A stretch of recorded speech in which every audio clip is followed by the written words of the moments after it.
My father's 60th birthday invitation carried a warning that felt personal: adults only, don't bring your drama. Yet, at exactly 8:17 in the evening, as the room toasted our perfect family, my phone vibrated. It was security calling me directly. The guard told me my family was attempting to evict a guest they claimed had no rights to be there. I looked up at my smiling sister and realized that tonight, the drama finally had a rightful owner. My name is Addison Watson, and for the last 13 years, my family has treated my existence like a clerical error they were too polite to correct in public. I learned early on that in the Watson household, love was not an unconditional resource. It was a currency, traded for compliance and accumulated through prestige. My father, Grant Watson, did not build a commercial real estate empire across the American South by being soft. He built it by identifying liabilities and cutting them loose. When the envelope arrived at my modest duplex on a Tuesday afternoon, I knew exactly what it was before I even touched the heavy cream cardstock. The return address was embossed in gold leaf, a tactile display of wealth that felt heavy in my hand. It was an invitation to his 60th birthday party. Most daughters would feel a surge of warmth or perhaps a mild anxiety about gift shopping. I felt the familiar tightening in my chest, the somatic response of a body bracing for impact. I sat at my kitchen island, pushing aside a stack of case files from the law firm where my family believes I still work as a struggling junior associate. I slid a letter opener under the wax seal. The card was elegant, tasteful, and expensive. It invited me to join the family for a black tie celebration at the Seabrook Lantern Hotel in Charleston on December 15th. And then, there it was, printed right at the bottom in a delicate, italicized script that looked like a whisper but screamed like a siren. Adults only, don't bring your drama. I stared at the words until they blurred. To an outsider, it might have looked like a standard request for a sophisticated evening, a polite way of saying no toddlers running underfoot, no crying babies during the toasts. But I knew the lexicon of the Watson family better than anyone. This was not a general rule. This was a targeted strike. In my father's world, drama was not a behavior. Drama was a person. Drama was me. Drama was the fact that I became pregnant at 24, just months before finishing my graduate degree. Drama was my refusal to marry the man who abandoned me via email. Drama was my daughter, Lila, who was now 15 years old and the kindest human being I had ever known, yet remained a permanent footnote in my father's perfectly curated biography. I reached for my phone and dialed my sister, Blair. Blair answered on the second ring, her voice tight and clipped, the universal tone of a woman who believes she is busier and more important than the person calling her. Blair was the golden child, the one who married the corporate lawyer, the one who lived in the gated community, the one who never had a hair out of place. She was the project manager of our family's image. "I assume you got the invite," Blair said, skipping the greeting. "Please tell me you're actually going to RSVP on time for once. I have a caterer who charges per head, and I don't want to pay for a plate you aren't going to eat." "I got it," I said, keeping my voice level. I had spent years perfecting a tone of neutral compliance. It was the only armor that worked. I was calling about the note at the bottom, adults only. "It's Dad's 60th, Addison," Blair sighed, a sound that conveyed deep exhaustion with my very existence. "He wants a sophisticated evening. He wants his partners there. He wants the investors. He doesn't want distractions." "Lila is 15, I said. "She isn't a toddler. She has perfect table manners. She's his granddaughter." "It is not about manners," Blair snapped. "It is about the vibe. Look, we all know your situation is difficult. We know being a single mom is hard, and you attach yourself to Lila because she is all you have. But for one night, just one night, can you not make it about your struggle? Can you just be a normal adult and show up without the baggage?" Baggage, that was the new word for my daughter. "So Dad specifically asked for her not to come?" I asked. "Dad wants a perfect night," Blair said, dodging the direct question while answering it perfectly. "He is closing a massive deal next quarter. Appearance is everything. Having a teenager moping in the corner reminds everyone that things in this family aren't perfect. Just get a sitter. Addison. If you can't afford one, I will Venmo you the cash. Seriously. Do not bring your drama to the Seabrook. This venue is exclusive. I know the venue, I said softly. I doubt that. She laughed. A sharp, brittle sound. It's a boutique hotel, very high-end. I had to pull massive strings just to get the ballroom for a Saturday in December. It is for people who appreciate luxury. Addison, just try to look the part. Okay, wear something that wasn't on a clearance rack. She hung up before I could respond. I lowered the phone, feeling the old, familiar sting of humiliation. It was amazing how, at 37 years old, a 5-minute conversation with my sister could reduce me to feeling like the scared 24-year-old girl who had just been told she was ruining the family name. I turned around and saw Lila standing in the doorway of the kitchen. She was wearing her oversized hoodie and holding an apple. She had her headphones around her neck, but I knew she wasn't listening to music. Her eyes, dark and intelligent, held a resignation that no 15-year-old should ever have to possess. I'm not invited. Am I? She asked. It wasn't a question. It was a statement of fact. It's an adults-only party, honey, I said, trying to force a smile onto my face. Grandpa just wants it to be boring speeches and business talk. You would hate it. Lila took a bite of her apple and leaned against the doorframe. Mom, you don't have to lie. I know they don't want me. Blair thinks I'm walking evidence that you messed up. It's fine. It is not fine, I said, my voice shaking slightly. It is, she said, shrugging.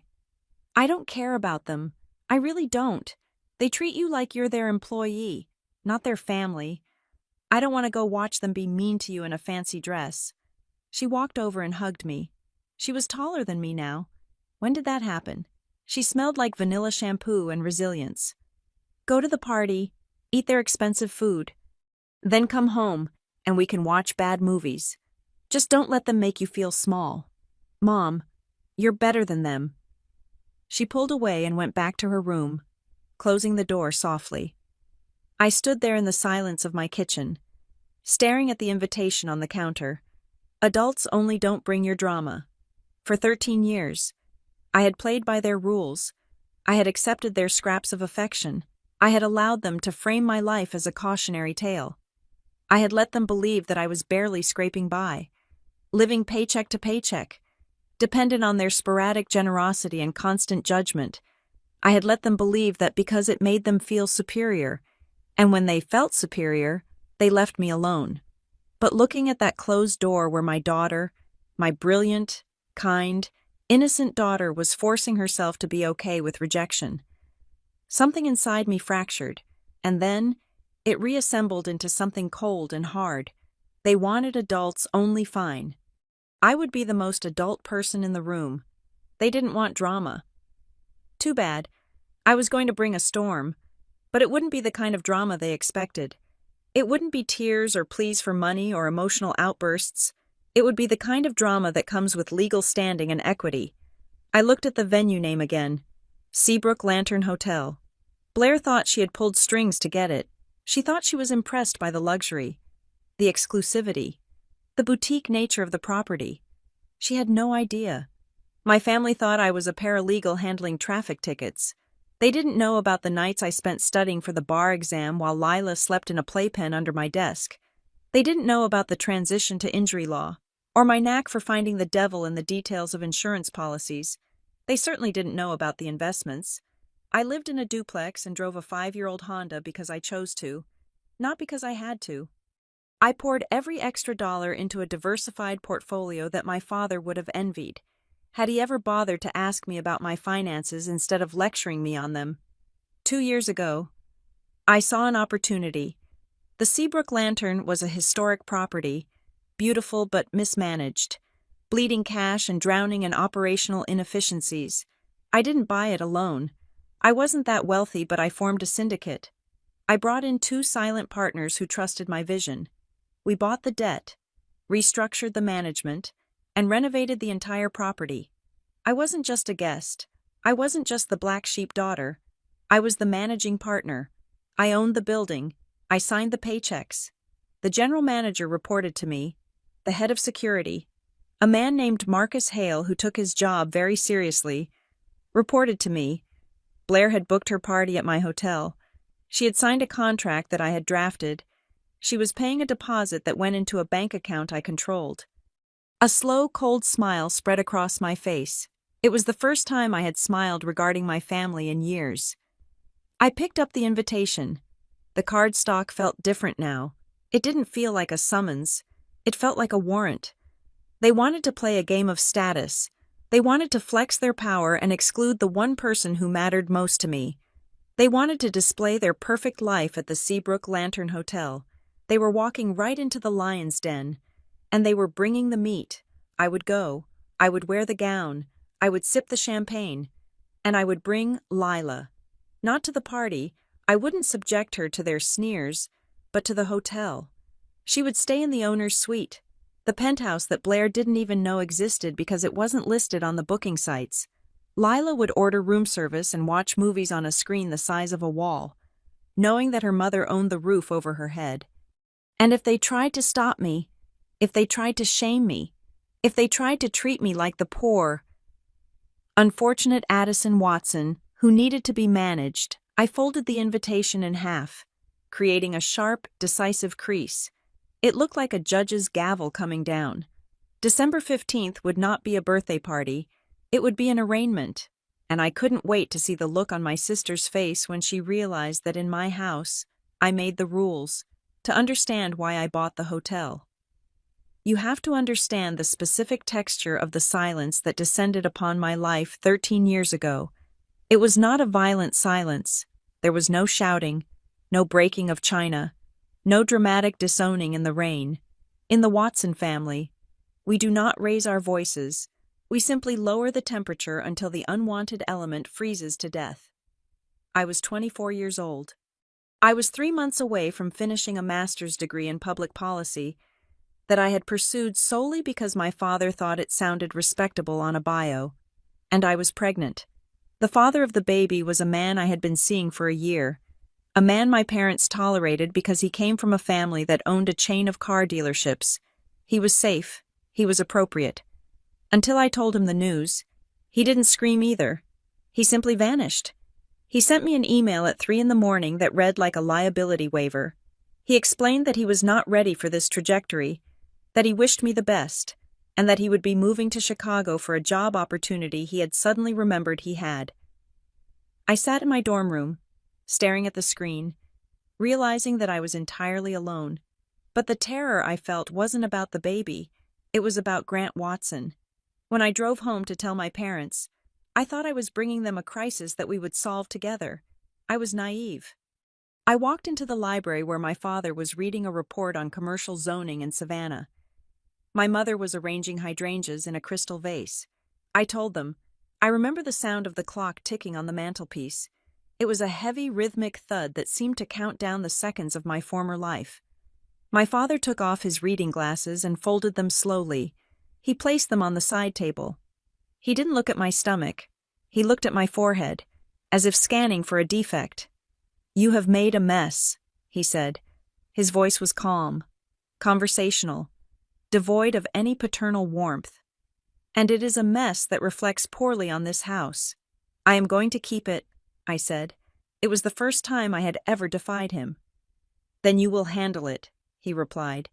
He picked up his report again. "We will not be supporting this. We will not be celebrating this. You are an adult, Addison. If you choose to complicate your life, you choose to finance that complication." My mother looked at me with watery eyes. But it wasn't sympathy.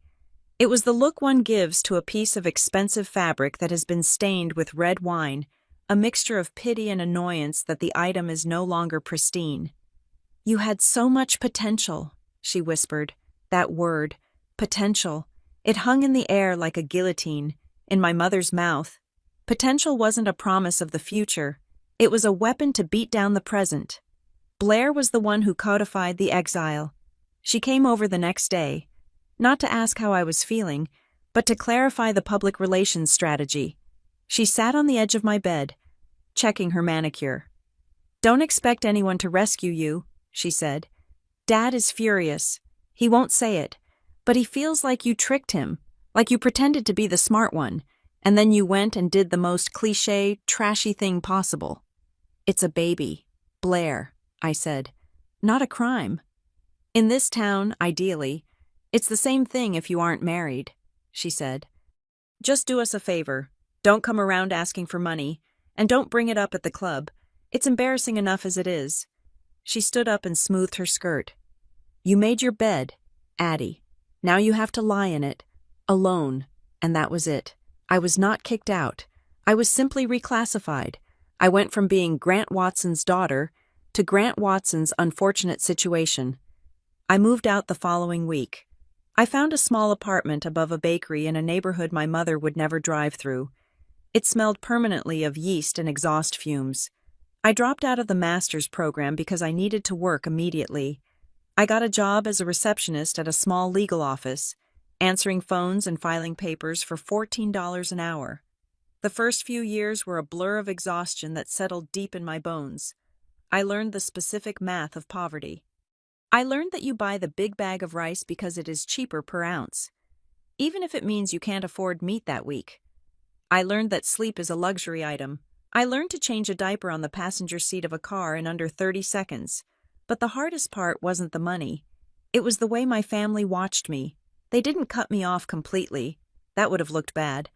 Appearance was everything, after all. So they invited me to Thanksgiving. They invited me to Christmas Eve. But I was there as a prop. I was the cautionary tale. I would sit at the far end of the table, wearing a dress I had bought at a thrift store and carefully tailored myself, while Blair held court about her husband's new firm or her vacations to St. Bart's. They would turn to me, smiles tight, and ask, "And how is everything? Is the job going well?" They asked in a tone that expected the answer to be pathetic. They wanted me to say I was struggling. They wanted me to look tired. They needed my failure to validate their success. It made them feel benevolent to have the poor relation at the table, eating their turkey. And Lila was the collateral damage I could never forgive them for. When Lila was born, my mother sent a card. Inside was a check for $500. No note. No welcome to the world. Just the check. It felt like a settlement offer. As Lila grew, she became this bright, curious, joyful creature who loved to draw and ask questions about how clouds worked. But when we visited my parents, she learned to shrink. Children are perceptive. They know when they are being tolerated rather than celebrated. My father would pat her on the head like one pets a stray dog one is afraid might have fleas. "Hello, child," he would say, before turning back to his conversation with Blair. He never asked to see her report card. He never came to a dance recital. He never put her picture on his desk. My mother would buy her gifts, but they were always impersonal. A generic doll, a sweater that was the wrong size, gifts bought by an assistant. "She is growing so fast," my mother would say, looking past Lila, as if my daughter were a weed in her garden. Lila never cried about it. She just stopped trying. By the time she was 10, she would bring a book to family gatherings and sit quietly in the corner. She learned the lesson I had learned in the Watson house.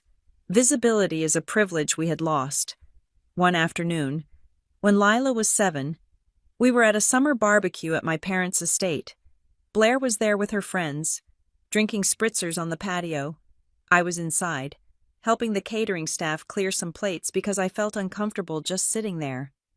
I heard Blair's voice drifting through the open window. She was telling a story to a woman I didn't know. "Oh, it was tragic." "Really?" Blair was saying, her voice dripping with performative sympathy. She had the world at her feet, and then, well, one bad decision ruins everything. We try to help, of course, but you know how it is. Some people just don't have the drive to stay on top. It breaks Dad's heart, seeing her struggle like that. But what can you do? She chose that life. I stood there, holding a stack of dirty china, feeling the heat rise up my neck. They weren't just ashamed of me, they were using my life as social currency. I was the story that made them look noble for keeping me around. I was the shadow that made their light shine brighter. I wanted to walk out there and smash the plates on the patio stones. I wanted to scream that I was working 60 hours a week, that I was raising a brilliant child without a cent of their help, that I was exhausted but I was not broken. But I didn't. I took a breath. I carried the plates to the kitchen. I washed my hands. That was the moment I understood the rules of the game. If I fought them, if I caused a scene, if I screamed about fairness, I would only prove them right. I would be the drama. I would be the hysterical, unstable single mother. I would be lacking class. They valued control. They valued composure. They valued success. But only the kind of success that they authorized. If I wanted to win, I had to stop looking for their approval. I had to stop waiting for them to wake up and love me. That wasn't going to happen. I realized then that my obscurity was my greatest asset. They didn't look at me closely because they assumed there was nothing to see. They assumed my life was small, flat, and desperate. So, I decided to let them keep that assumption. I went back out to the patio.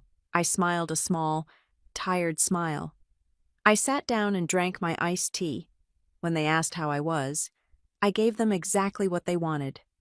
"It's hard," I said softly, "but we are getting by."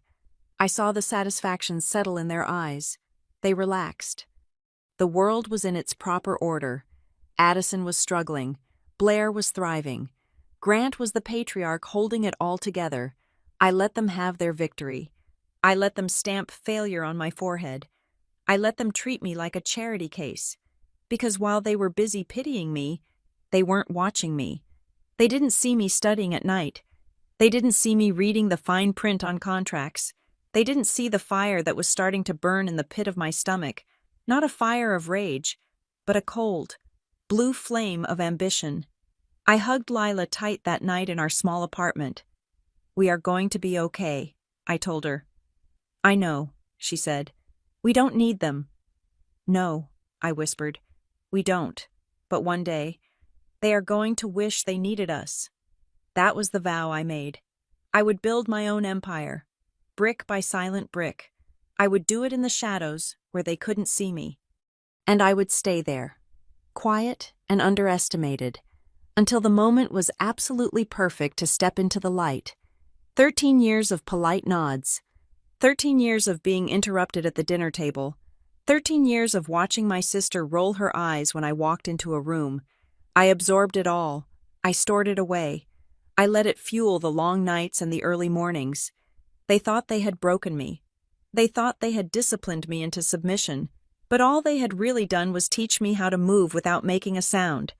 And in the world of business, as I was about to learn, silence is the deadliest weapon of all. The narrative of my life that my family subscribed to was simple. I was the cautionary tale. I was the one who had stumbled. And according to the physics of the Watson universe, once you stumble, you stay on the ground. They believed I was barely keeping my head above water, scraping by on administrative wages and surviving on their benevolent neglect. They were wrong. While they were busy polishing their social standing, I was busy building a machine. It started at the law office where I worked as a receptionist. I was answering phones and making coffee. But I was also listening. I watched the paralegals draft motions. I watched the partners negotiate settlements. I realized very quickly that the law was not about justice in the abstract sense. It was about leverage and language. It was a system of codes. And if you knew how to read the code, you could unlock the vault. I stopped being a receptionist 6 months in. I badgered the managing partner until he let me try my hand at case management. I moved into a cubicle in the back, away from the windows, and buried myself in insurance policies. That was where I found my talent. I could read a 100-page insurance policy and find the one sentence that unlocked a payout. I could smell the money in a file. I learned the difference between a soft tissue injury case that was worth $5,000 and a catastrophic liability case that was worth $2 million. I learned that insurance adjusters are just people with quotas, and if you make their life difficult enough with perfectly filed paperwork, they will pay just to make you go away. But being a paralegal was not enough. I was doing the work of a lawyer for a fraction of the pay, so I stopped sleeping. For 3 years. My life was a blur of caffeine and logistics. I enrolled in a law program that offered night classes. My schedule was a military operation. I woke up at 5 in the morning to study. I got Lila ready for daycare, drove her across town in my rattling Honda Civic, worked 8 hours at the firm, picked Lila up, fed her dinner, put her to bed, and then drove to campus for class from 7 to 10 at night. I studied civil procedure while sitting in the laundromat. I memorized the federal rules of evidence while waiting in the pickup line at preschool. I did not have the luxury of study groups or networking mixers. I had a daughter to feed and a point to prove. I passed the bar exam on my first attempt. I did not tell my parents. I did not post it on social media. I simply walked into the office of the senior partner at a rival firm, Holloway and Pierce Injury Law, and placed my resume on his desk. They were a boutique litigation firm known for being aggressive. They didn't care about my pedigree or my family name. They cared that I had handled 300 files as a case manager and knew the internal adjusting software of every major insurance carrier in the state. They hired me as an associate. My salary tripled overnight. The first time I stood in front of a jury, I realized why I was dangerous. My sister, Blair, with her polished life and country club membership, would have alienated a jury of working-class people. But me, I was a single mother in a department store suit. I knew what it felt like to be dismissed. When I spoke to the jury on behalf of a client who had been injured by a negligent corporation, I wasn't acting. I was channeling every ounce of frustration I had swallowed for a decade. I won that case. Then I won the next one. I started bringing in significant contingency fees. By the time I was 32, I was making more money than Blair's husband, the corporate attorney. But here is where the discipline kicked in. Most people, when they get a taste of money after years of poverty, succumb to lifestyle creep. They buy the BMW, they upgrade the apartment, they go on the vacation. I did none of that. I kept the Honda Civic until the air conditioning died, and then I fixed it myself and kept driving it. I continued to live in the small apartment above the bakery for another 2 years. I wore the same 5 suits to work, rotating them so no one noticed. I took every dollar of my bonus checks and commission fees, and I poured them into the only thing I trusted more than my self-compounding assets. I started with index funds, boring and reliable. I set up automatic transfers that drained my checking account the second my direct deposit hit. So I never felt rich. I forced myself to feel broke. Then I moved to real estate. I didn't buy a dream home. I bought a duplex in a transitioning neighborhood. It was ugly, beige, and smelled of wet dog. But the numbers worked. I lived in one half and rented out the other. The tenant's rent covered the mortgage. I was living for free. I saved that money. 2 years later, I bought a small commercial strip center with a dry cleaner and a taco shop. It wasn't glamorous. It wasn't the kind of property my father would deign to look at. But the dry cleaner had been there for 20 years and paid rent like clockwork. I became obsessed with the concept of "fuck you money." That is what the senior partners called it, the amount of money you need so that you never have to say yes when you want to say no. For Lila, I built a fortress. I fully funded a 529 education plan before she finished elementary school. I set up a revocable living trust. I bought life insurance policies that would ensure she would be a millionaire tax-free if I got hit by a bus tomorrow. I wanted to ensure that she would never, ever have to stand in front of a relative and beg for help. She would never know the coldness of a handout. And through all of this, my family knew nothing. It wasn't that I actively lied to them. I simply didn't volunteer the truth, and they never asked. When I saw them at holidays, I drove the old Honda. I wore a simple dress from Target. I let them pay for lunch. "It must be tough," my mother would say, looking at my scuffed heels. "Do you need me to pack up some leftovers for you and Lila?" "That would be wonderful. Thank you," I would say.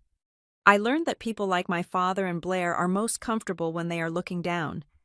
If I had shown up in a Porsche, if I had told them I just closed a commercial deal, it would have disrupted the ecosystem. They would have become competitive. They would have scrutinized me. They would have tried to find flaws in my success to make themselves feel better. By playing the role of the struggling single mom, I became invisible to them, and in that invisibility, I was free. I could build my wealth without their judgment. their advice, or their jealousy. I realized that I didn't need their respect. I needed their underestimation. Then came the Seabrook Lantern. I was late one night, scrolling through commercial listings while Lila was asleep. I wasn't looking for a hotel. I was looking for another multifamily unit. But the algorithm threw up a listing for a boutique hotel on the coast of South Carolina. The price was suspiciously low. I dug into the prospectus. It was a classic case of mismanagement. The owners were a group of dentists from Atlanta who thought owning a hotel would be fun. They had no idea how to run hospitality. They were bleeding money on overhead. Their occupancy rates were 40%, and they were desperate to unload the asset before the end of the fiscal year. But I looked at the location. It was oceanfront in a market where zoning laws made it impossible to build new hotels. I looked at the bones of the building. It was historic, charming, and structurally sound. I saw the potential that my father, ironically, would have seen if he weren't so obsessed with new construction. This wasn't just an investment. This was a level jump. This was the difference between being a landlord and being a magnate. I flew down to Charleston on a Tuesday, taking a sick day from the firm. I walked the property. I saw the peeling paint, the bored staff, the dusty lobby, but I also saw the view from the rooftop. I saw the way the light hit the water. I sat in the lobby and drafted a business plan on a napkin. I called two of my wealthiest clients men who had won settlements in the 8 figures and trusted me implicitly. I found something, I told them. It is distressed, it is ugly, and we are going to make a killing. We formed an LLC. I put in every cent of liquid cash I had, leveraging my other properties to the hilt. It was the biggest risk of my life. If this failed, I was back to zero. We closed the deal in 30 days. I didn't tell my father. I didn't tell Blair. Why would I, to them? I was just Addison, the paralegal, or maybe a junior lawyer. They weren't quite sure who lived in a duplex and drove a beater. When the deed was recorded, I didn't feel like celebrating with champagne. I felt a quiet, steely resolve. I had crossed a line. I was no longer just surviving. I was an owner. I stood in the center of the ballroom of the Seabrook Lantern, the very ballroom where my father would later hold his party, and I looked at the dusty chandeliers. "I am going to make you shine," I whispered to the room. It was a promise to the building, but it was also a promise to myself. I had played the long game. I had eaten humble pie for 13 years. I had let them look down on me while I built a ladder they couldn't even see. And now, as I held the invitation in my hand, seeing the name of my own property printed on the cardstock, I knew the game was changing. They thought they were renting a venue. They didn't realize they were stepping into my territory. I was not the girl who got pregnant in grad school anymore. I was not the struggling mom. I was the landlord. And it was time to collect the rent. The Seabrook Lantern Hotel was not a romantic purchase. It was a cold, calculated acquisition of a distressed asset with a 38-room capacity and a prime oceanfront zoning permit that the city of Charleston had stopped issuing in 1995. When I looked at the property, I didn't see the peeling Victorian wallpaper or the mildew in the grout of the master bathrooms. I saw a cap rate, a capitalization rate that was artificially suppressed by incompetence. The previous owners were a consortium of dentists from Atlanta, who treated the hotel like a vacation home that occasionally took guests. They had no revenue management software, no marketing strategy beyond a stagnant Facebook page, and a staff that stole inventory because nobody was watching the stockroom. I didn't buy it alone. My bank account was healthy from my legal settlements and real estate rentals, but a $4.2 million commercial property requires leverage and liquidity that I didn't want to risk entirely on my own. I constructed a partnership agreement that was tighter than a prenuptial agreement.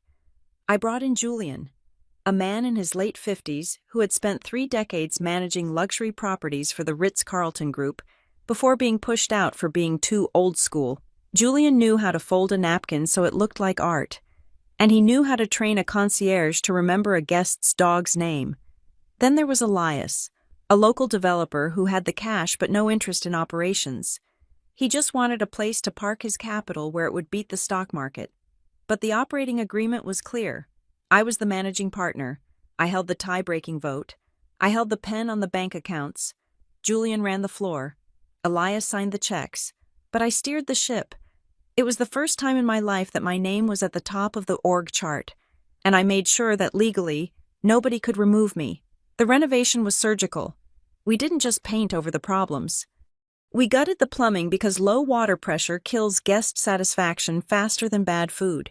We installed tankless water heaters and soundproofed the walls between the suites. In the luxury market, silence is the most expensive commodity. I spent my weekends there, not lounging by the pool, but in the back office with Julian. Auditing the vendor contracts, I renegotiated the linen service, saving us 12% annually. I fired the produce supplier who was sending us second-rate tomatoes and hired a local farm collective. The biggest change, however, was the culture. I hired Marcus Hale as my head of security 3 months after we closed on the property. Marcus was former military police, a man who was 6'4" and built like a cell tower. But he spoke with a voice that was surprisingly soft. He had been working as a bouncer at a downtown club, and I saw how he handled a drunk patron. He didn't escalate. He de-escalated. He didn't want to fight. He wanted peace. I sat him down in my office, which was still smelling of fresh paint. "Marcus," I said, "we are going to have high-net-worth guests here. Politicians, celebrities, CEOs. They are going to be demanding. They are going to drink too much expensive scotch and think they own the place." "I am used to that," Marcus said. "I know," I replied. "But here's the rule, the absolute rule. If there is a dispute, if a guest is rowdy, or if someone tries to throw their weight around to bully another guest or a staff member, you do not act unilaterally. You call me. I don't care if it is 3 a.m. I don't care if I'm in court. You call me." "You want to handle the evictions?" he asked, raising an eyebrow. "I want to make sure that in this building, power isn't abused," I said. "I know what it is like to be on the receiving end of someone else's authority. In this hotel, we are fair. We protect our staff, and we protect our guests, even the ones who aren't famous. If someone needs to be removed, I give the order. Me, nobody else." Marcus looked at me for a long moment, assessing me. Then he nodded. "Understood. Ms. Watson, direct line to you." That protocol became our standard. It was a small detail, but it mattered. For Lila, the Seabrook Lantern became a sanctuary. I couldn't tell my family about the purchase. If I had told Grant or Blair, they would have tainted it. Blair would have come in and criticized the drapes. My father would have asked to see the PL statement and then told me where I was overspending on labor. They would have turned my achievement into a critique. So, I lived a double life. To them, I was still the paralegal scraping by. To the staff at the Seabrook, I was Ms. Watson, the owner who knew every employee's birthday. I started bringing Lila on weekends. We would slip into the owner's suite, a penthouse unit on the top floor that had a private elevator access. It wasn't rentable. It was ours. Lila would sit on the balcony, doing her homework with the ocean breeze tangling her hair. She would order room service a burger and truffle fries, and the staff would bring it up on a silver tray. "Here you go, Ms. Lila," the server would say with genuine warmth. Lila wasn't used to that. In my parents' house, she was invisible. Here, she was the daughter of the boss. "Mom," she said to me one evening, looking out at the lighthouse blinking in the distance, "do we really own this?" "We own 51% of the entity that owns the deed," I corrected her gently, always the lawyer. "But for all intents and purposes, yes, it is ours." "It's nice," she said. "Nobody looks at us weird here. That is the point of ownership, baby," I told her. "When you own the table, nobody can tell you where to sit." It was a golden time. The hotel turned a profit in its 8th month. We were hitting 90% occupancy. We were getting written up in travel magazines as the hidden gem of the South. And then, the collision course began. I was in my car, driving home from a deposition. When my phone rang, it was Blair. "You will not believe what I just pulled off," she said, her voice breathless with the high of spending money. "What is it?" I asked, putting the car on speaker. Dad's 60th. I have been stressing about the venue for months. The country club is so stale, and the yacht club is under renovation, but I managed to get us into the Seabrook Lantern. My hands tightened on the steering wheel. The air in the car suddenly felt very thin. The Seabrook Lantern, I repeated, keeping my voice flat. Yes, have you heard of it?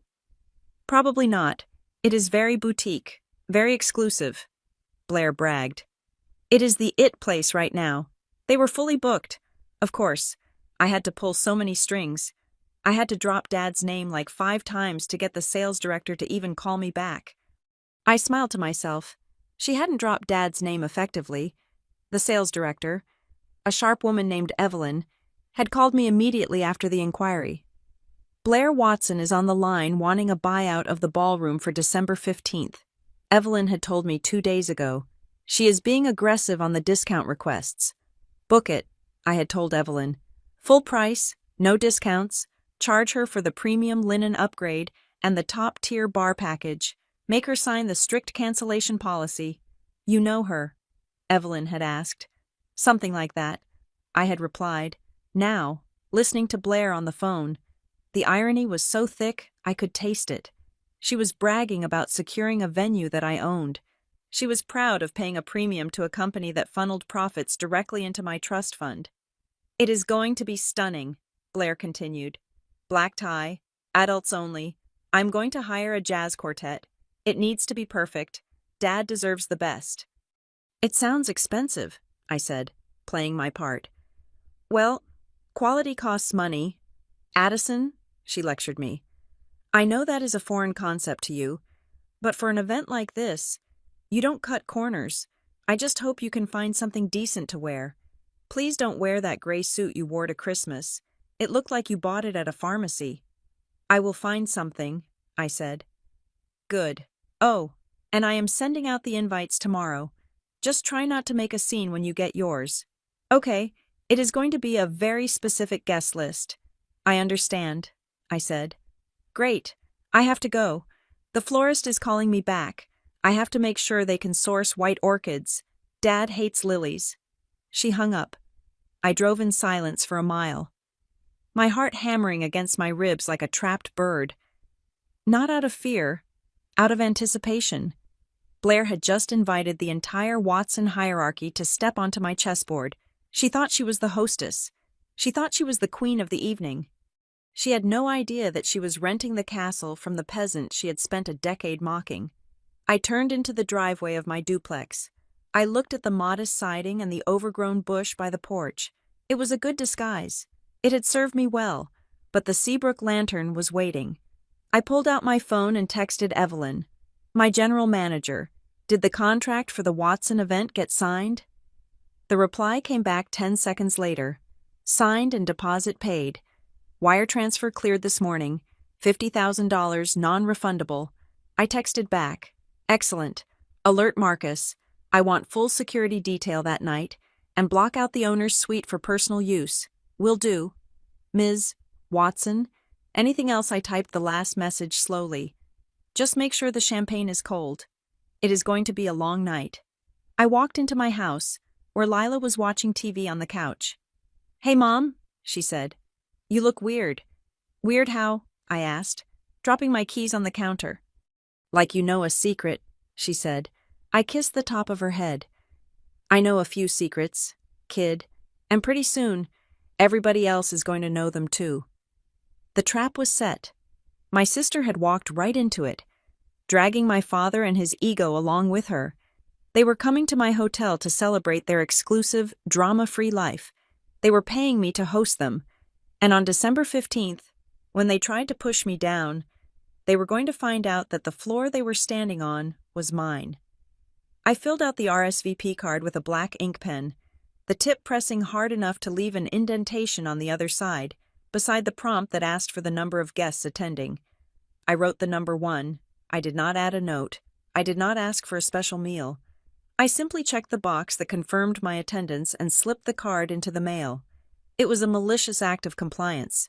If I had brought Lila to the party, I would have been the unruly daughter breaking the rules. If I had stayed home, I would have been the bitter daughter sulking in the corner. By coming alone, dressed appropriately, and following every single instruction on that heavy cream cardstock, I was removing their ability to villainize me. At least, that was what they thought.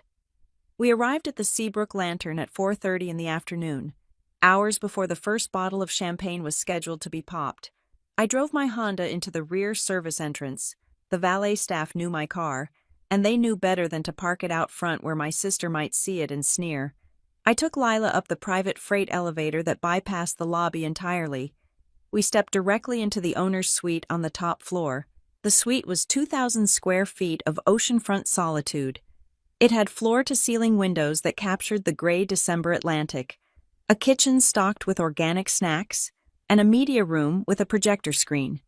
Lila dropped her backpack on the velvet sofa and looked around. She had been here before, but today the air felt different. "So," she said, picking up the remote control, "I am the secret prisoner in the tower, while the kingdom parties below." "You are not a prisoner," I said, opening the fridge to check the stock of sparkling water. "You are the VIP guest who is too exclusive for the general admission event downstairs. I ordered the chef to send up the tasting menu for you at 7. You get the filet mignon, but you don't have to listen to Grandpa give a 40-minute speech about his work ethic." Lila smirked. "Fair trade?"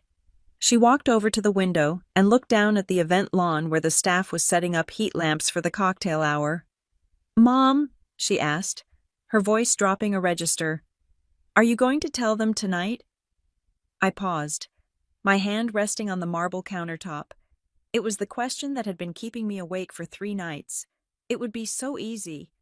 I could walk up to the microphone, tap it twice, and announce that the wine they were drinking was on the house my house. I could watch Blair's face crumble. "No," I said. "I am not going to say a word." Lila turned to look at me, confused. "Why, it would be epic. Because if I tell them, it looks like I am bragging," I explained, walking over to stand beside her. "I don't want to tell them, Lila. I want them to realize it. I want them to walk into the walls of their own assumptions and break their noses. Tonight isn't about me making a speech. It is about them revealing who they really are when they think they are in control." Lila nodded slowly. "You want them to hang themselves." "Metaphorically," I said. "I just want the truth to be the guest of honor." I left her to settle in and went to the master bedroom to change.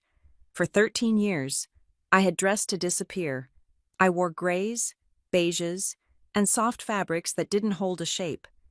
I dressed like the administrative assistant they believed me to be. Tonight, I opened the garment bag I had brought from the back of my closet. The dress was midnight blue, a shade so dark it was almost black. It was structured silk, strapless, with a sharp, architectural neckline that offered no apology. It didn't have ruffles, it didn't have lace, it fit like a sheath of steel. I paired it with diamond studs, real ones, bought with the dividends from my index funds, and heels that added 3 inches to my height. I looked in the mirror. The woman staring back wasn't the scared 24-year-old clutching a positive pregnancy test. She wasn't the tired paralegal. She was a shark who had just scented blood in the water. My phone buzzed on the vanity. It was a text from Evelyn, my general manager, team briefing in the executive office in 5 minutes. I grabbed my clutch and went down the back stairs to the second-floor office suite. Evelyn was there, looking impeccable in her suit. Standing next to her was Marcus Hale. Marcus was wearing his formal security attire, a black suit with an earpiece that somehow made him look even larger than usual. "Good evening, Ms. Watson," Marcus said. His voice was a deep rumble. "Good evening, Marcus, Evelyn." I nodded to them. "What is the status?" "The ballroom is set," Evelyn said, handing me a tablet. "The florists are finishing the centerpieces. The band is sound checking. Your sister has already called the front desk 4 times to complain about the temperature in the lobby. She wants it 2 degrees cooler." "Give her the 2 degrees," I said. "We accommodate the guest." "We have the guest list finalized," Evelyn continued. 150 people, mostly local business leaders, a few politicians, and your father's partners. I scrolled through the digital list on the tablet. I recognized the names, the country club set. The people who had watched me grow up and then politely looked away when I fell from grace. Then, my finger stopped on a name at the bottom of the VIP table list. Sterling Capital Group, representatives. Mr. Vance and Mr. Korb. My blood ran cold. "Are these two confirmed?"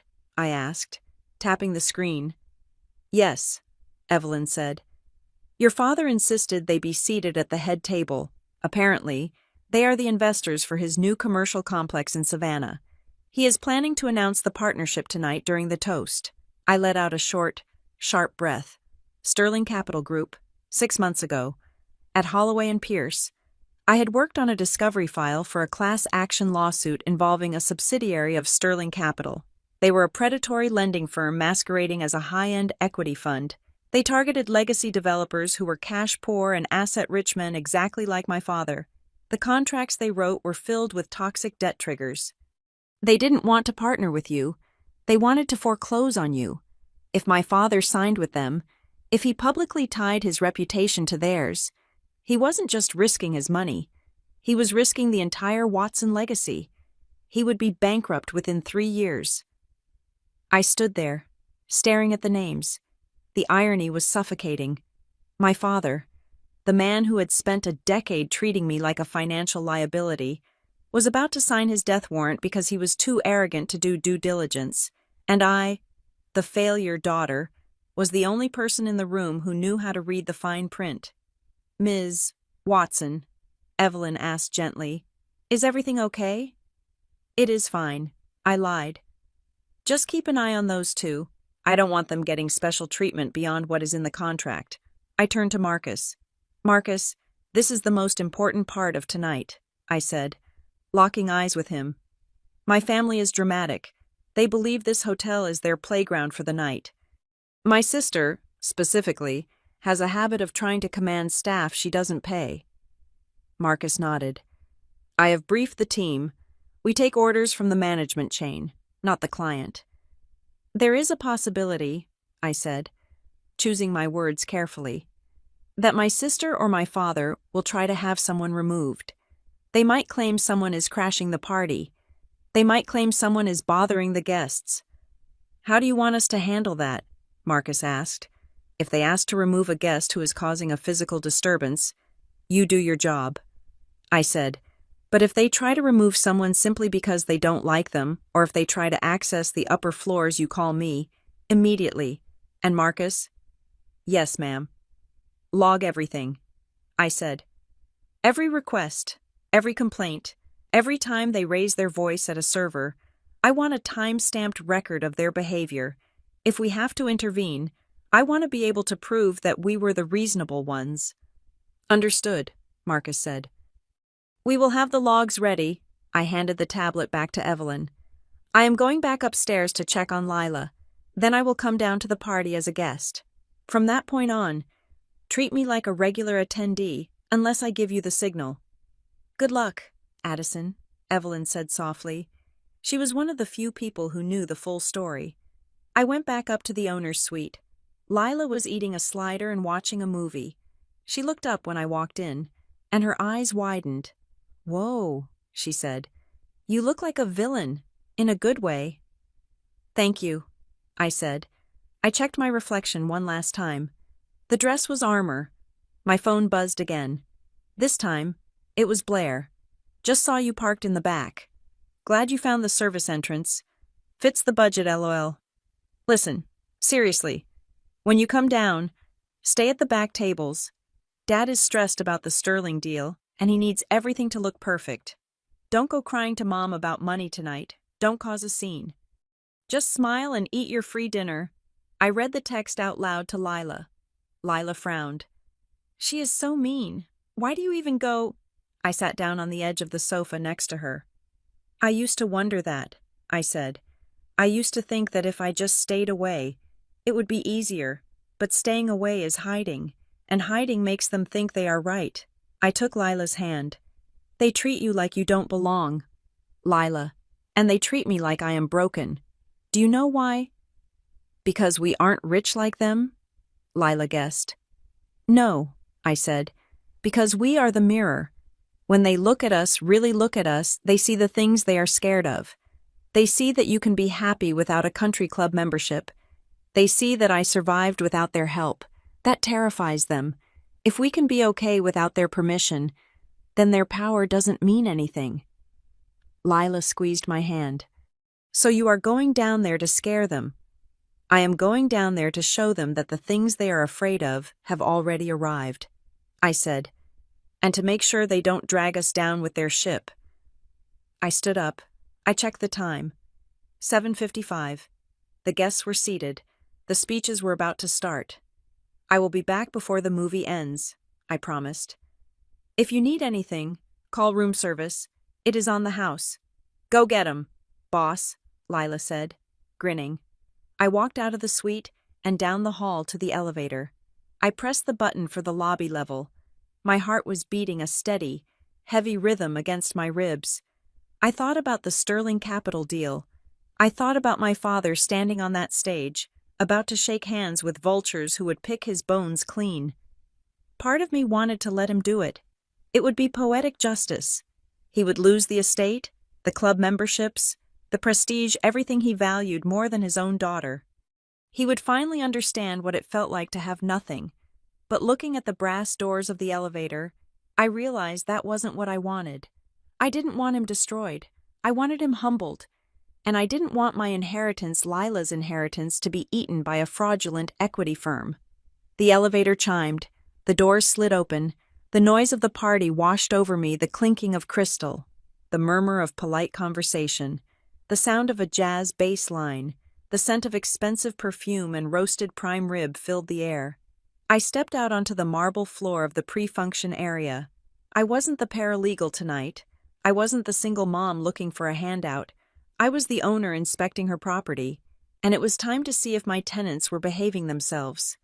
The air in the ballroom was pressurized with expensive perfume and forced gaiety.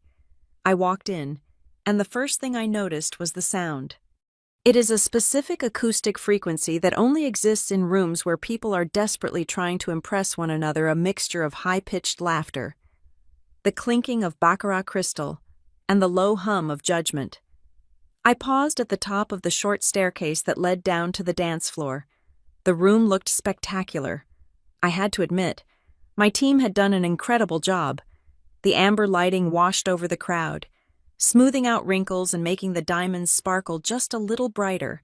The centerpieces were towering arrangements of white orchids, architectural and severe, exactly as Blair had demanded. A waiter passed me with a tray of champagne. He was one of my best staff members. A young man named David. He stopped, his eyes widening slightly as he recognized me, not as the owner who signed his checks, but as a guest in a dress that commanded silence. "Champagne, ma'am?" he asked, keeping his face perfectly professional.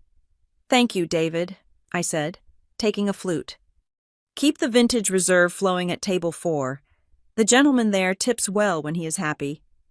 David gave me a barely perceptible nod and melted back into the crowd. I took a sip of the wine. It was cold, crisp, and tasted like victory.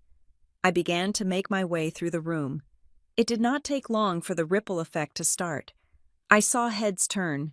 I saw the whispers transfer from ear to ear like a contagion. "Is that Addison Noah? It can't be. Look at the dress. Look at how she's walking."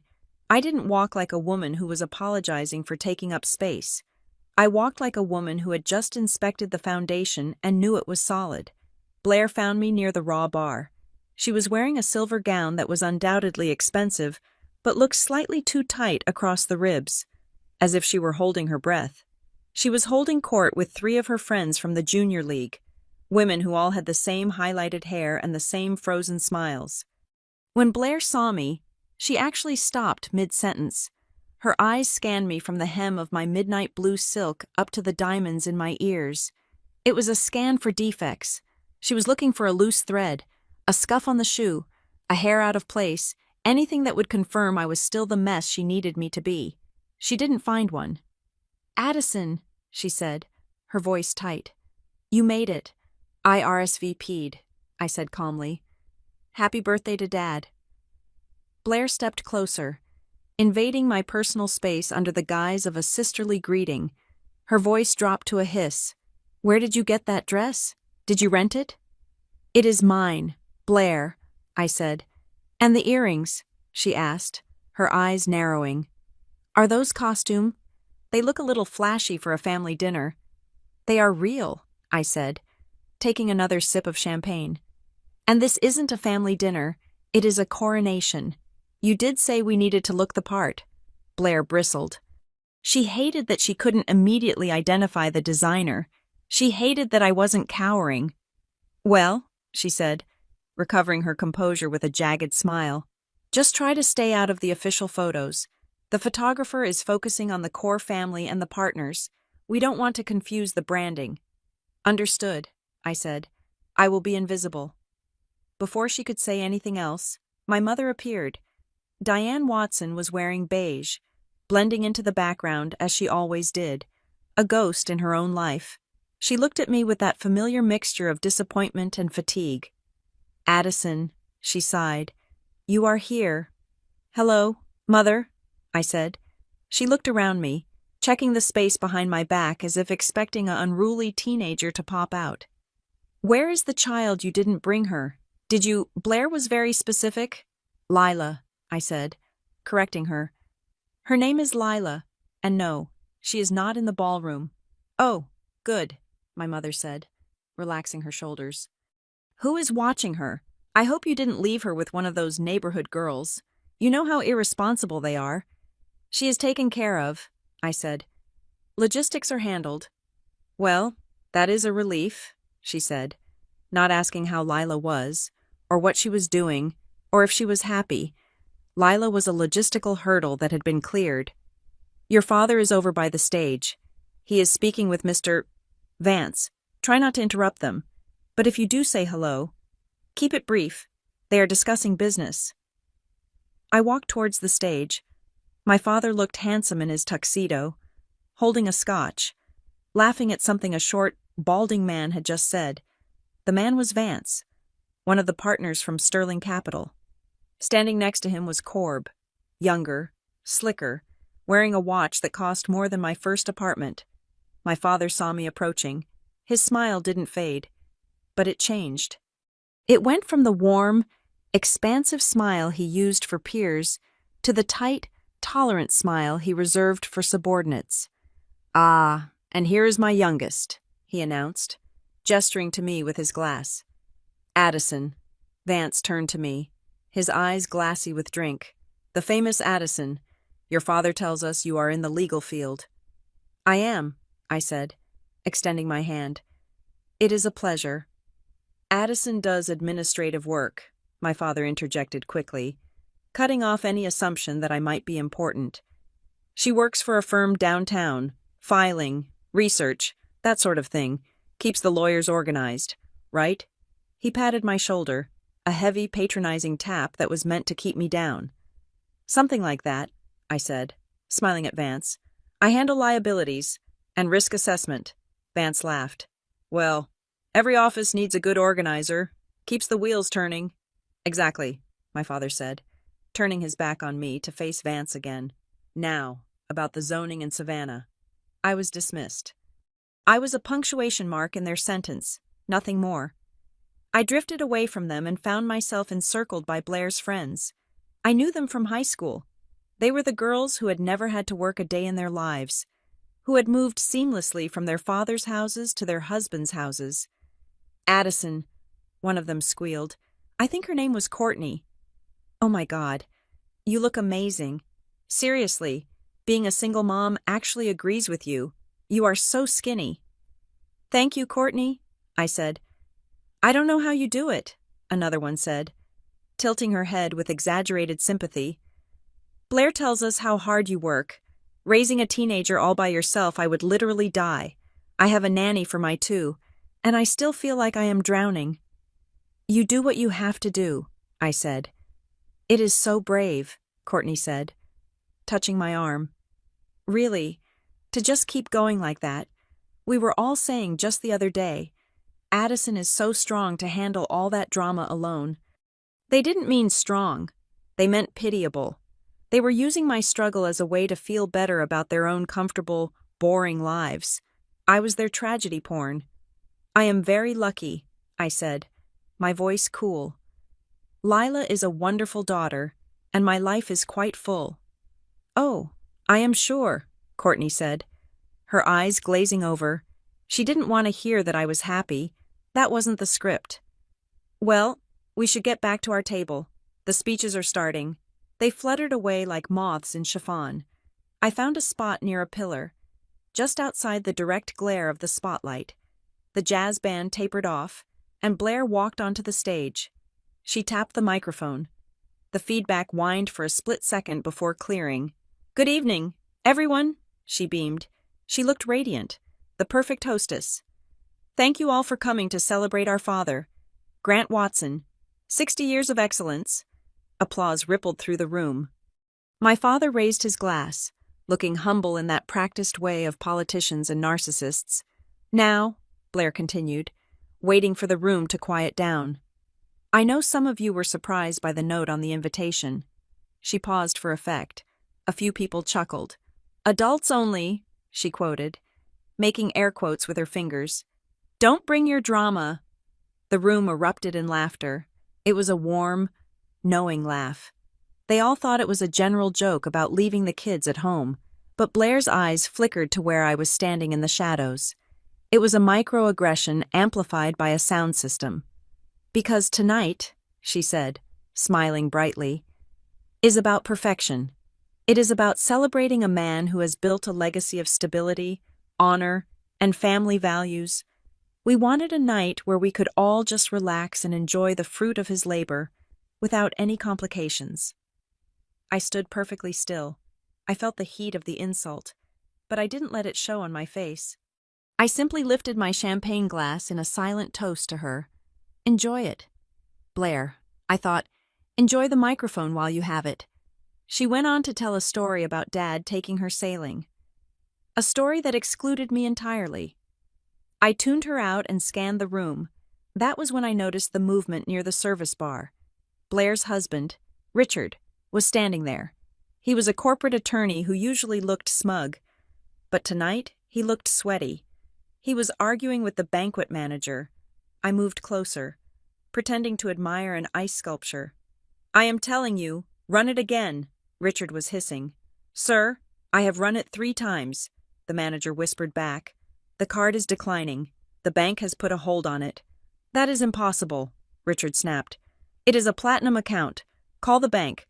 I can't deal with this right now. My wife is on stage." "We need a valid form of payment for the open bar overage, sir," the manager said firmly. "The deposit covered the food, but you are already $5,000 over the beverage estimate. If we don't get authorization, I have to close the bar." "Do not close the bar," Richard whispered furiously. "Do you know who we are? Just tab it. I will sort it out Monday." "I can't do that, sir. House policy." Richard raked a hand through his hair. He looked like a man standing on a trapdoor. I stepped back into the shadows. So, the golden couple wasn't so golden. Blair was up there talking about stability and legacy, and her husband couldn't clear a $5,000 bar tab. They were living on credit and fumes. They were leveraged to the hilt to maintain the image, while I was standing there with 0 debt and a portfolio that could buy this entire party twice over. The irony was delicious. It tasted better than the champagne. My phone vibrated in my clutch. I pulled it out, shielding the screen with my hand. It was a text from Evelyn. Alert. "A guest just approached the front desk. They are demanding a key to the owner's suite. They claim they need to use the VIP restroom and that they know it is up there." I frowned. "Who is it?" I typed back. "Blair Watson." Evelyn replied. "She just came off stage. She is screaming at the desk agent. She says she paid for the whole hotel, so she has the right to every room." My blood temperature dropped 10 degrees. Blair was coming for the suite. She was coming for the one place I had kept safe. She was coming for Lila. She didn't know Lila was there. She just wanted access. She wanted to dominate the space. But if she went up there, if she opened that door and found my daughter eating a slider and watching a movie in the penthouse, she would turn it into a scene. She would humiliate Lila. She would drag my daughter down to the ballroom and present her as evidence of my disobedience. I looked across the room. Blair was nowhere to be seen. She must have slipped out the side door right after her speech while Richard was arguing about the credit card. I typed a reply to Evelyn. Hold her at the desk. Do not give her a key. Site policy. I am on standby. She is threatening to call her father. Evelyn typed. She is saying she will have the staff fired. I looked at the stage. My father was now up there, taking the microphone. He was basking in the applause. He looked invincible. Let them try.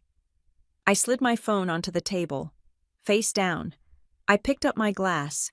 The room was still laughing, still drinking, still celebrating the perfect family. They had no idea that the foundation was rotting. They had no idea that the administrative assistant in the corner held the deed to the roof over their heads. Blair wanted to check the owner's suite fine. She was about to find out who the owner really was. I took a slow breath, centering myself. The time for hiding was over. The time for observation was finished. I wasn't going to start the drama, but I was certainly going to finish it. The atmosphere in the ballroom had shifted.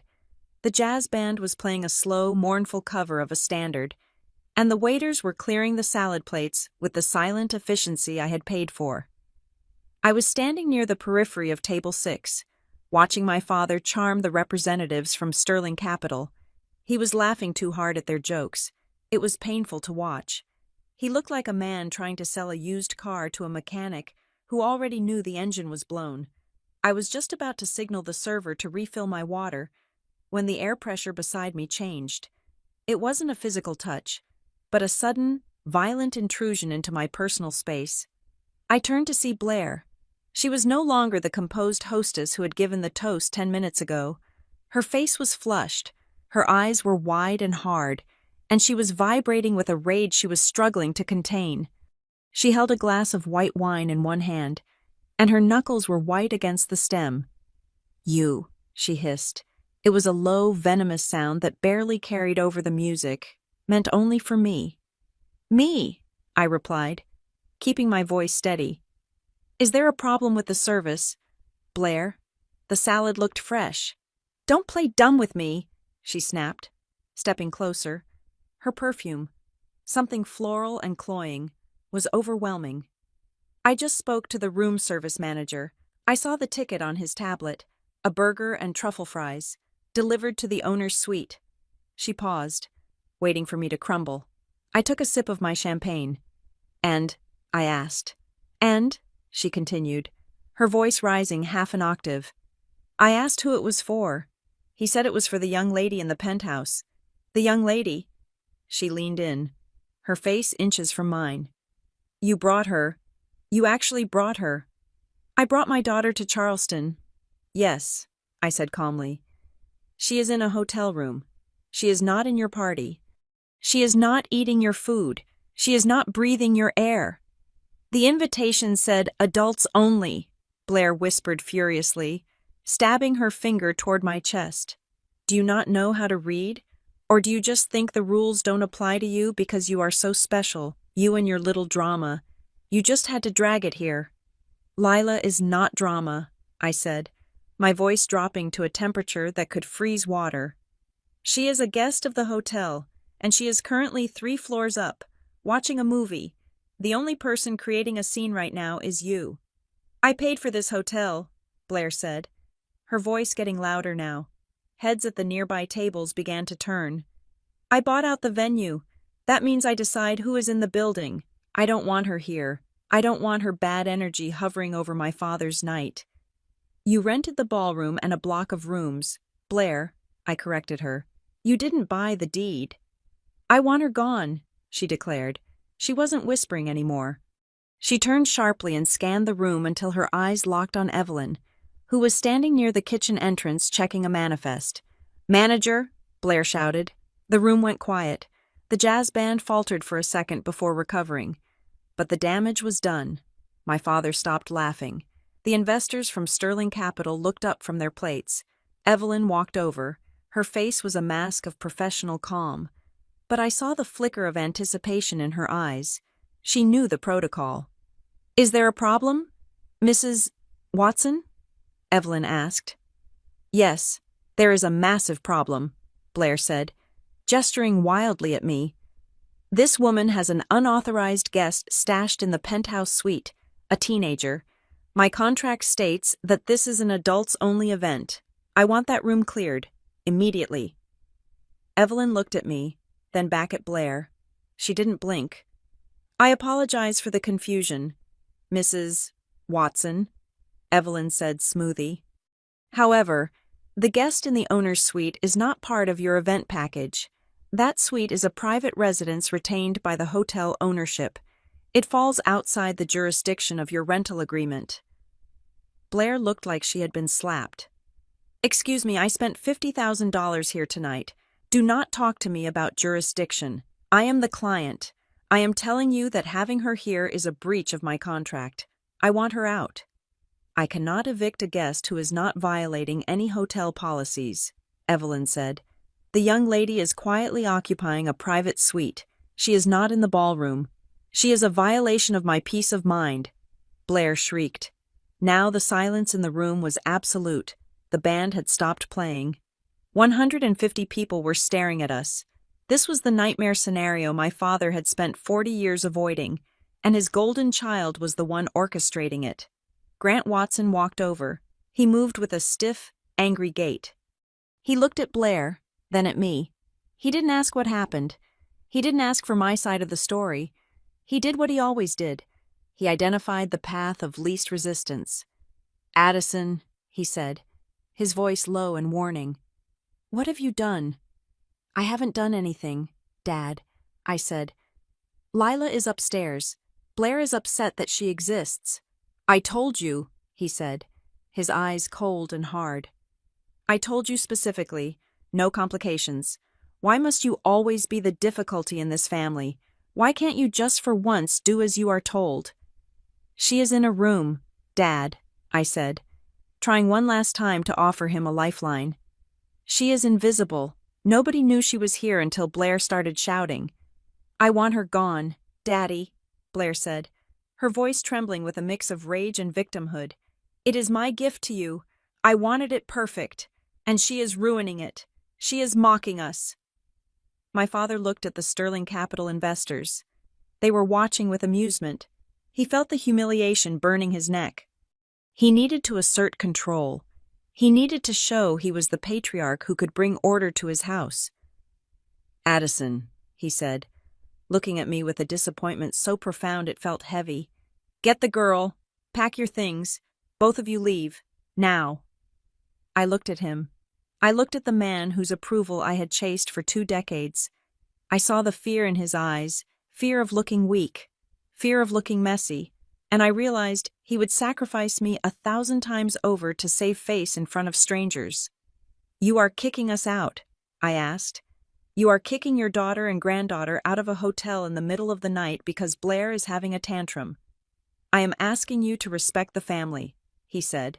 If you don't leave, you are choosing to make this a scene. I am not the one making the scene, I said, and I am not leaving. The defiance hit him like a physical blow. I had never said no to him, not once. Blair let out a sharp, incredulous laugh. You heard him. Get out. You are trespassing. You are trash. Addison, you have always been trash, and you are dragging your bastard daughter around like a luggage set of failure. The word hung in the air. Bastard.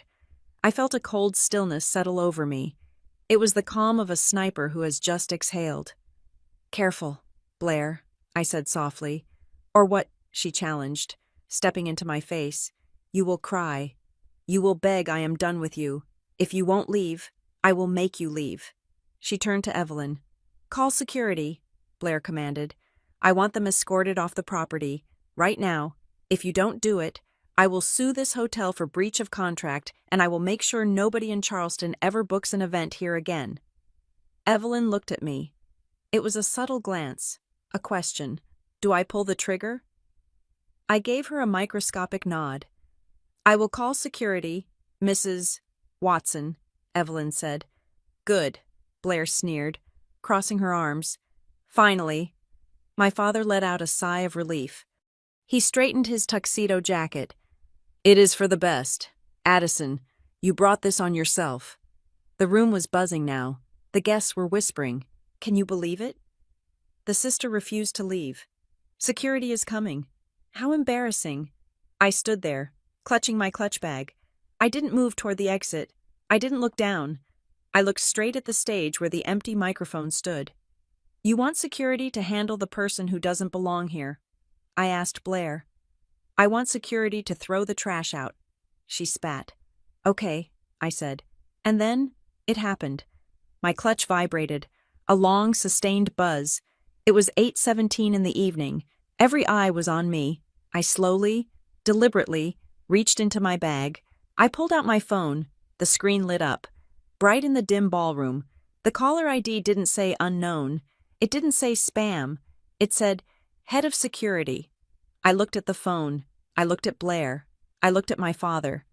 You better answer that, Blair mocked, thinking it was my babysitter or a debt collector. It is probably bad news. I swiped the green button. I lifted the phone to my ear. This is Addison, I said into the silence of the room. Marcus's voice came through the speaker, clear, calm, and professional.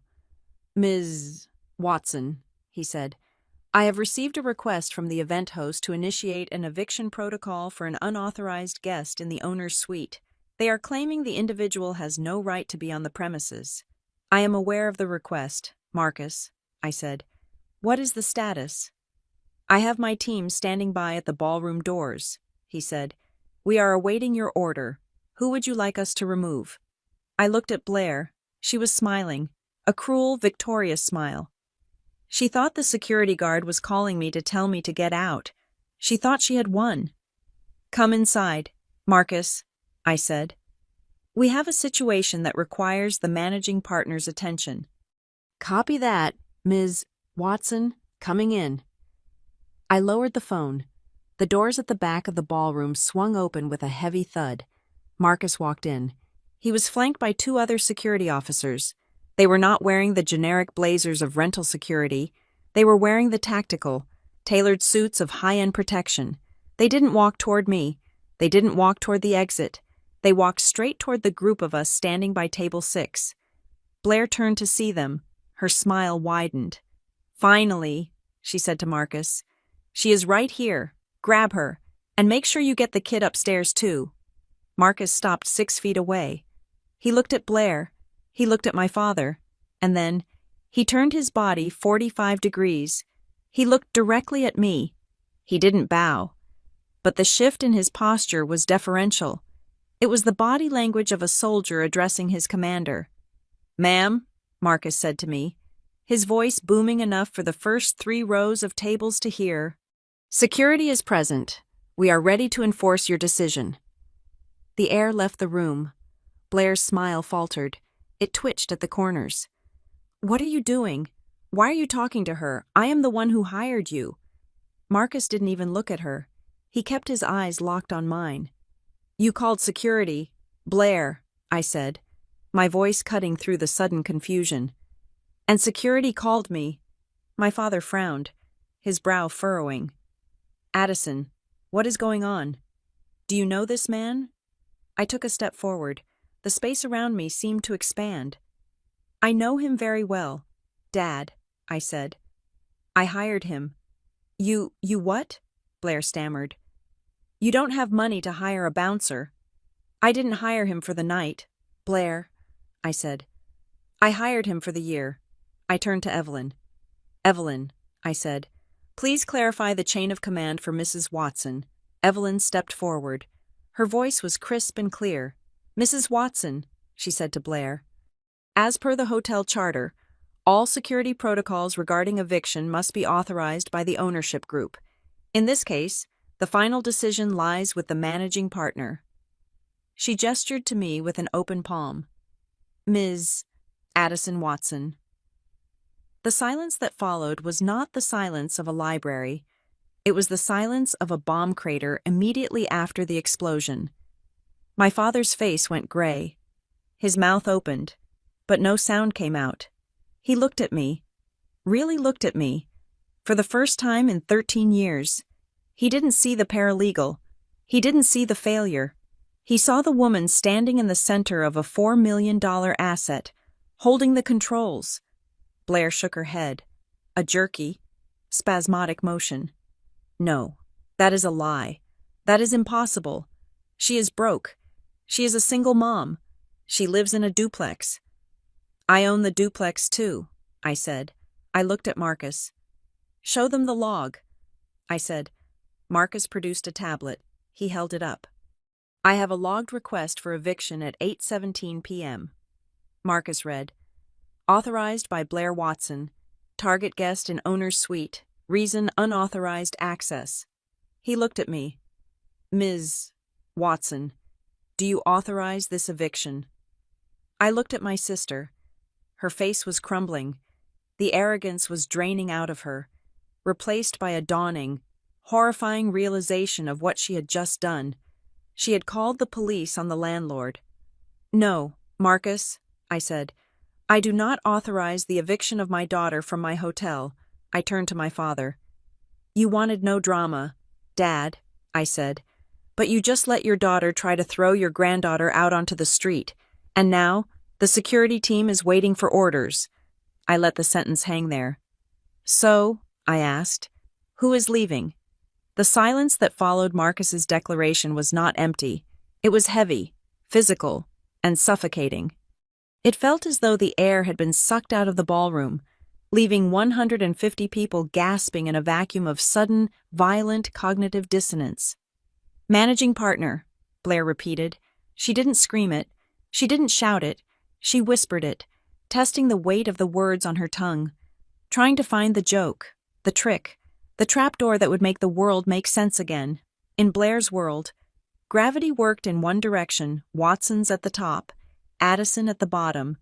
The idea that the floor she was standing on belonged to me was not just surprising. It was a violation of the laws of physics she had lived by for 37 years. This is ridiculous, Blair said, her voice trembling with a manic edge. She turned to the room, sweeping her arm out in a jerky, uncoordinated gesture. Is this part of the entertainment? Did you hire actors? It is a murder mystery dinner. Isn't it very funny? Addison, you almost had me. She looked at our father, her eyes wide and desperate. Dad, tell her to stop. It is embarrassing. She is making a fool of herself. Grant Watson did not speak. He was staring at Marcus Hale. My father was a businessman. He knew how to read men. He knew that men like Marcus, men with military posture and earpieces and eyes that didn't blink, did not participate in skits. He knew that the security detail flanking us wasn't rented for a party. It was permanent. It was structural. It is not a joke, Mrs. Watson, Evelyn said. Her voice was cool, crisp, and devastatingly professional. She stepped forward, holding a black leather binder. I have the articles of incorporation right here if you require verification, but I assure you, Ms. Addison Watson is the majority shareholder and managing partner of the Seabrook Lantern Group. She signed my employment contract. She approves the annual budget, and she holds the final authority on all security matters. Blair made a sound that was halfway between a laugh and a sob. No, that is impossible.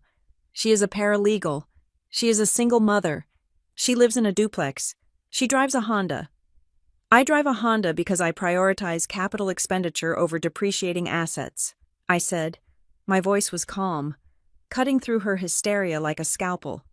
And I live in a duplex because I own the building, and the rental income from Unit B covers the mortgage, allowing me to live payment-free.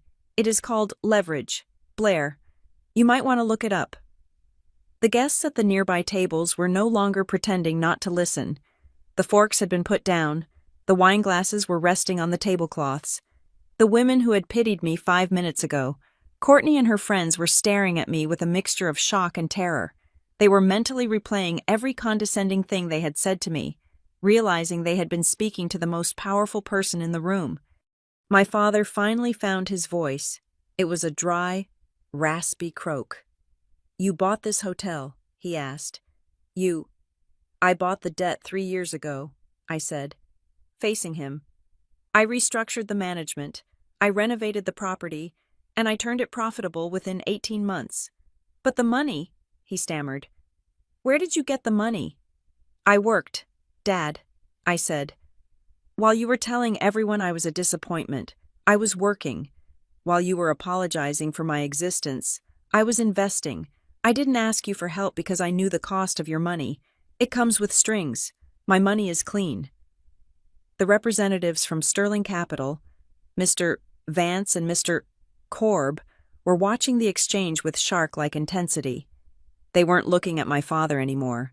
They were looking at me. They were recalculating the value of the room. You own this asset, Vance asked, interrupting my father. The whole thing. 51%, I corrected him, with 2 silent partners. But I retain operational control. Vance nodded slowly. The valuation on this property has doubled in the last fiscal year. It is the strongest performer on the coast. I know, I said. I wrote the strategy.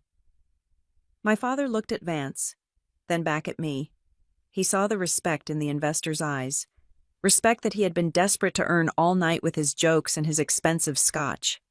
I had earned it in 30 seconds simply by stating the truth. The humiliation hit him then. I saw it wash over his face. He wasn't proud. He was exposed. He realized that the daughter he had treated as a stain was the only reason he was standing in a venue of this caliber. But Blair wasn't done. She couldn't be done. If this was true, her entire identity, the successful sister, the golden child, the benevolent queen, was a lie. She needed to find a flaw. She needed to find a way to make me wrong.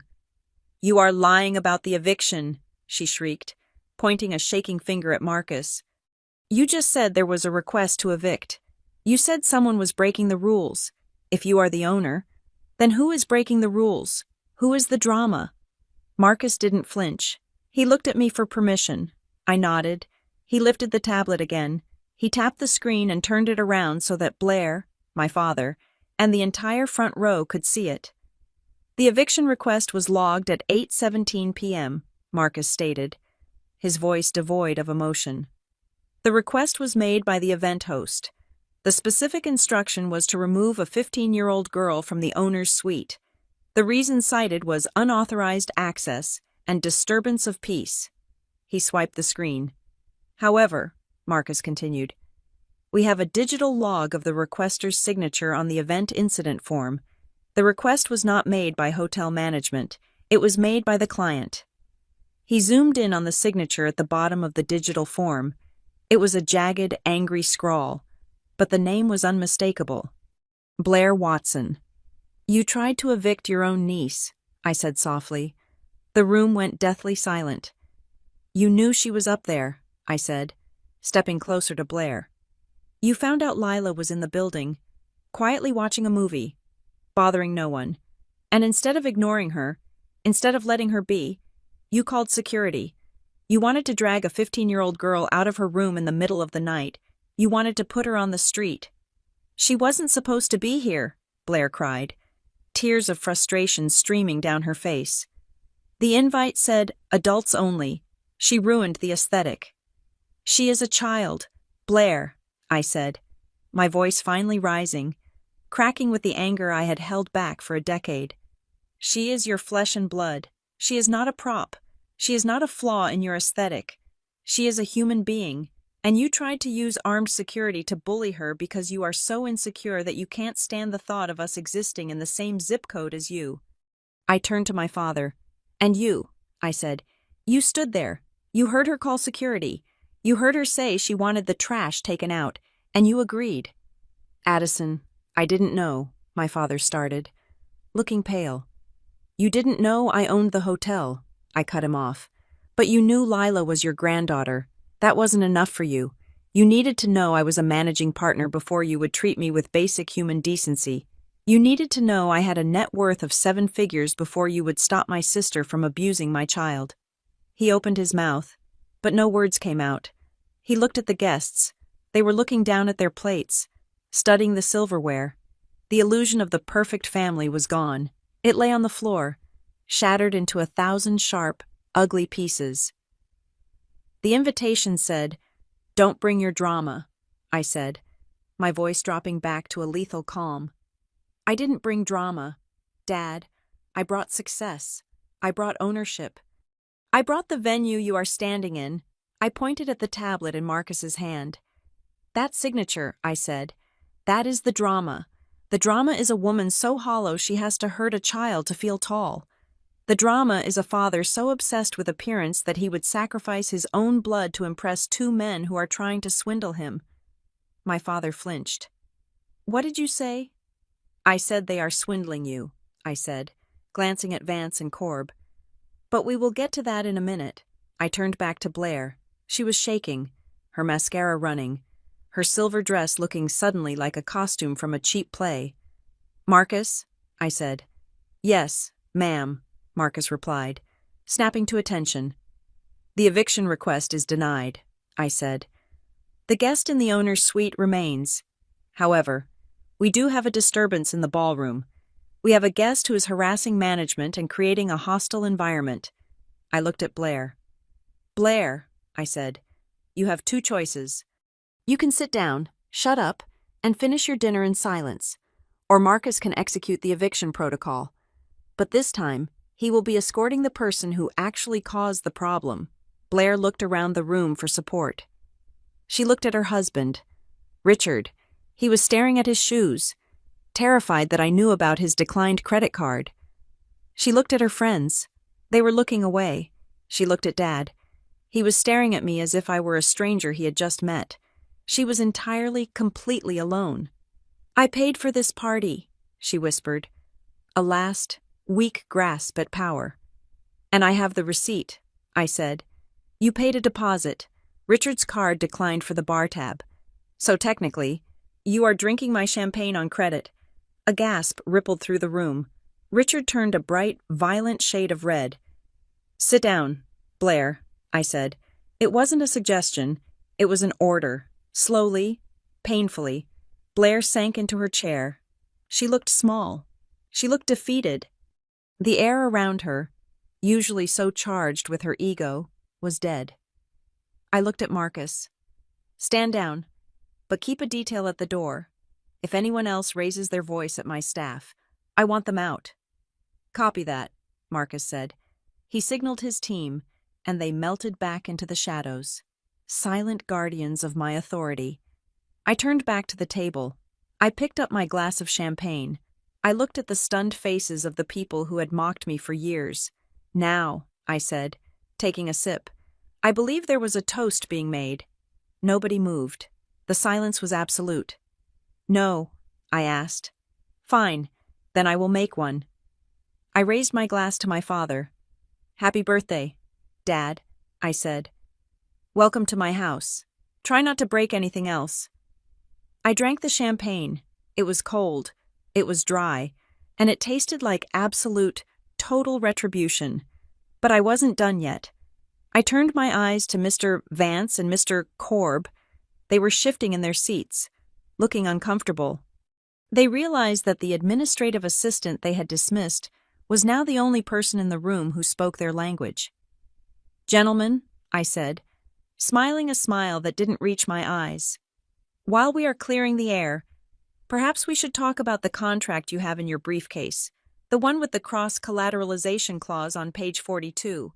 Vance choked on his water. How do you, he started. I read everything, I said. That is what the help does, right? We organize the files. My father looked at me, confusion warring with fear. Addison, what are you talking about? I am talking about saving you, I said. Again, even though you don't deserve it, I set my glass down on the table with a sharp clink. But first, I said, I think I will have a seat. My feet are killing me. I pulled out the empty chair next to my father, the seat of honor that had been reserved for Blair, and I sat down. The entire room watched me.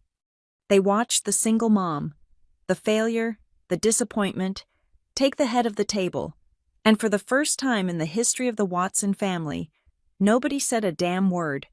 My father sat in the chair next to me, looking less like a titan of industry and more like a man who had just realized he was reading the wrong script. He stared at me, his eyes searching my face for the daughter he thought he knew, the one who needed money, the one who needed guidance, the one who was a walking cautionary tale. He could not find her. In her place sat a woman who had just effectively court-martialed his favorite child in front of the local elite. "Why?" he asked. His voice was quiet, stripped of its usual boom. "Why did you hide this?" "Addison, you have owned this place for 3 years. You could have told us. We could have celebrated you." I placed my hands on the table, palms flat against the white linen. "Celebrated me," I repeated, keeping my tone conversational. "No. That is not what would have happened. If I had told you I bought a distressed property, you would have told me it was a bad investment. If I had told you I was making a profit, you would have asked to see the books so you could find the errors. You do not ask questions to know me, Dad. You ask questions to control me. You cannot stand a narrative you didn't write." My mother, who had been shrinking into her beige chiffon all evening, made a small, wounded sound, but it was Blair who snapped. She couldn't handle the shift in gravity. She couldn't handle that the spotlight had moved. "Oh, stop it," Blair spat, her voice jagged. "Stop acting like you are some noble victim. So what if you have money now? Does that erase the past? Does that change the fact that you humiliated this family 13 years ago? You can buy all the hotels you want, Addison, but you are still the girl who got knocked up and dragged Dad's reputation through the mud." The room flinched. It was a low blow, desperate and ugly. Blair was trying to pivot the battleground from finance back to morality, the one place she felt she still held the high ground. I turned to her. I didn't raise my voice. I didn't need to. "Is that what this is about?" I asked. "You think I embarrassed the family? Or are you just angry because I survived it? You need me to be the failure, Blair, because if I am not the failure, then you are not the success. You are just a woman living off an allowance, married to a man who can't pay his bar tab." "I am not living off an allowance," she screamed. "I am the hostess I organized this entire night. I am the one honoring Dad while you play secret landlord." "You organized it," I nodded. "Let us talk about that organization," I signaled Evelyn. She stepped forward immediately, opening the black leather binder she had been holding against her chest like a shield. "Mrs. Watson," Evelyn said, her voice projecting clearly to the silent room. "Since we are discussing the event logistics, there is the matter of the addendum to the contract regarding the eviction attempt. As I stated, a client renting the ballroom has no legal standing to evict a hotel guest. That power resides solely with management." "I know that now," Blair snapped. "You made your point." "I am not sure you do," Evelyn continued. Relentless. Clause 14, Section B. Any attempt by an event organizer to interfere with hotel operations or harass other guests is grounds for immediate termination of the event and forfeiture of the deposit. Strictly speaking, Ms. Addison Watson could have legally shut down this party 10 minutes ago and had you removed for breach of contract. Blair went pale. She looked at the guests, who were watching this legal dissection with rapt attention. "But she didn't," Evelyn said, closing the binder with a soft snap. "She overruled the eviction. She allowed your event to continue. She granted you grace that, frankly, the contract does not require." "I don't need her grace," Blair muttered, though her voice lacked conviction. "You might need her credit limit," Evelyn said. It was a beautiful, brutal pivot. "Excuse me?" Blair asked. Evelyn opened the binder again. She pulled out an invoice. It was long. "We need to settle the final bill before the night concludes," Evelyn said. "Mr. Watson Grant approved a budget of $25,000 for the catering and basic bar package. However, the final tally for the evening is currently sitting at $42,000. My father's head snapped up. $42,000, I didn't authorize that." "No, sir," Evelyn said, looking directly at Blair. "Your daughter did. Mrs. Blair Watson upgraded the floral arrangements to the platinum tier yesterday morning. She also switched the bar from the standard call brands to the premium reserve list. And she added a late-night raw bar that is being set up in the lobby as we speak. She instructed us to bill the overage to the master account on file. Your account." My father looked at Blair. His face was turning a dangerous shade of red.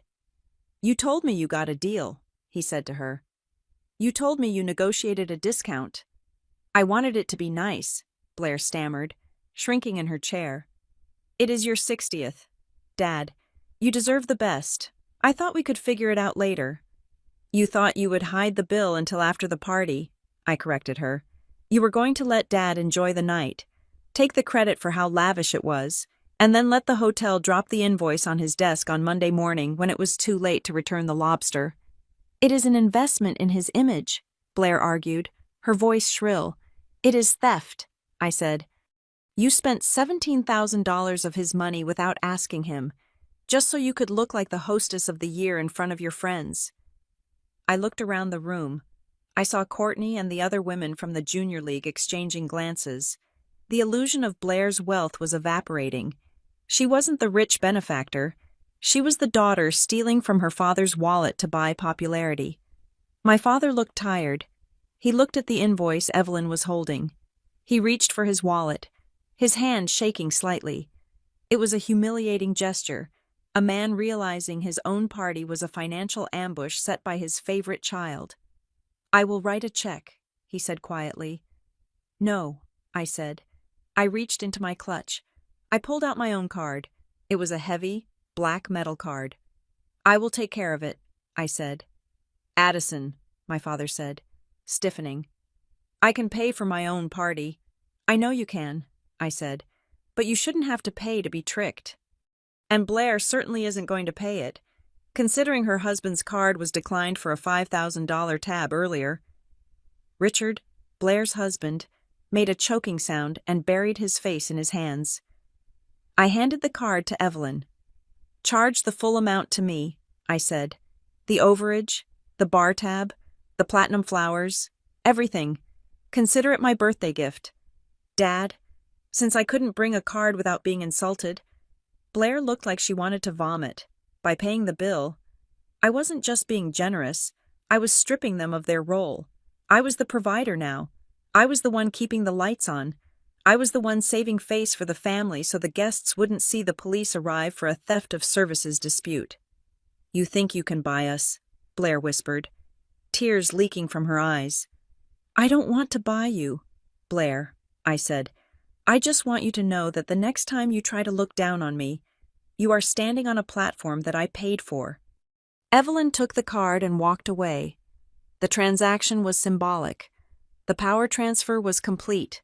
But the night wasn't over. There was one more layer to peel back, the most dangerous one. Mr. Vance, the senior partner from Sterling Capital, leaned forward. He had been quiet during the family squabble, watching me with a calculator in his eyes. "Ms. Watson," Vance said smoothly. "Addison, I must say, this is impressive. A hotel turnaround of this magnitude requires significant legal maneuvering. The zoning alone in this district is a nightmare." "It was," I agreed, "but I specialize in liability and regulatory compliance." "I recall you said you work in injury law," he asked. "I am a senior associate at Holloway and Pierce," I said. The name landed like a grenade in the center of the table. Mr. Korb, the younger associate next to Vance, froze. His fork hovered halfway to his mouth. "Holloway and Pierce," Korb repeated. "You are with the firm handling the class action against Greenview Development.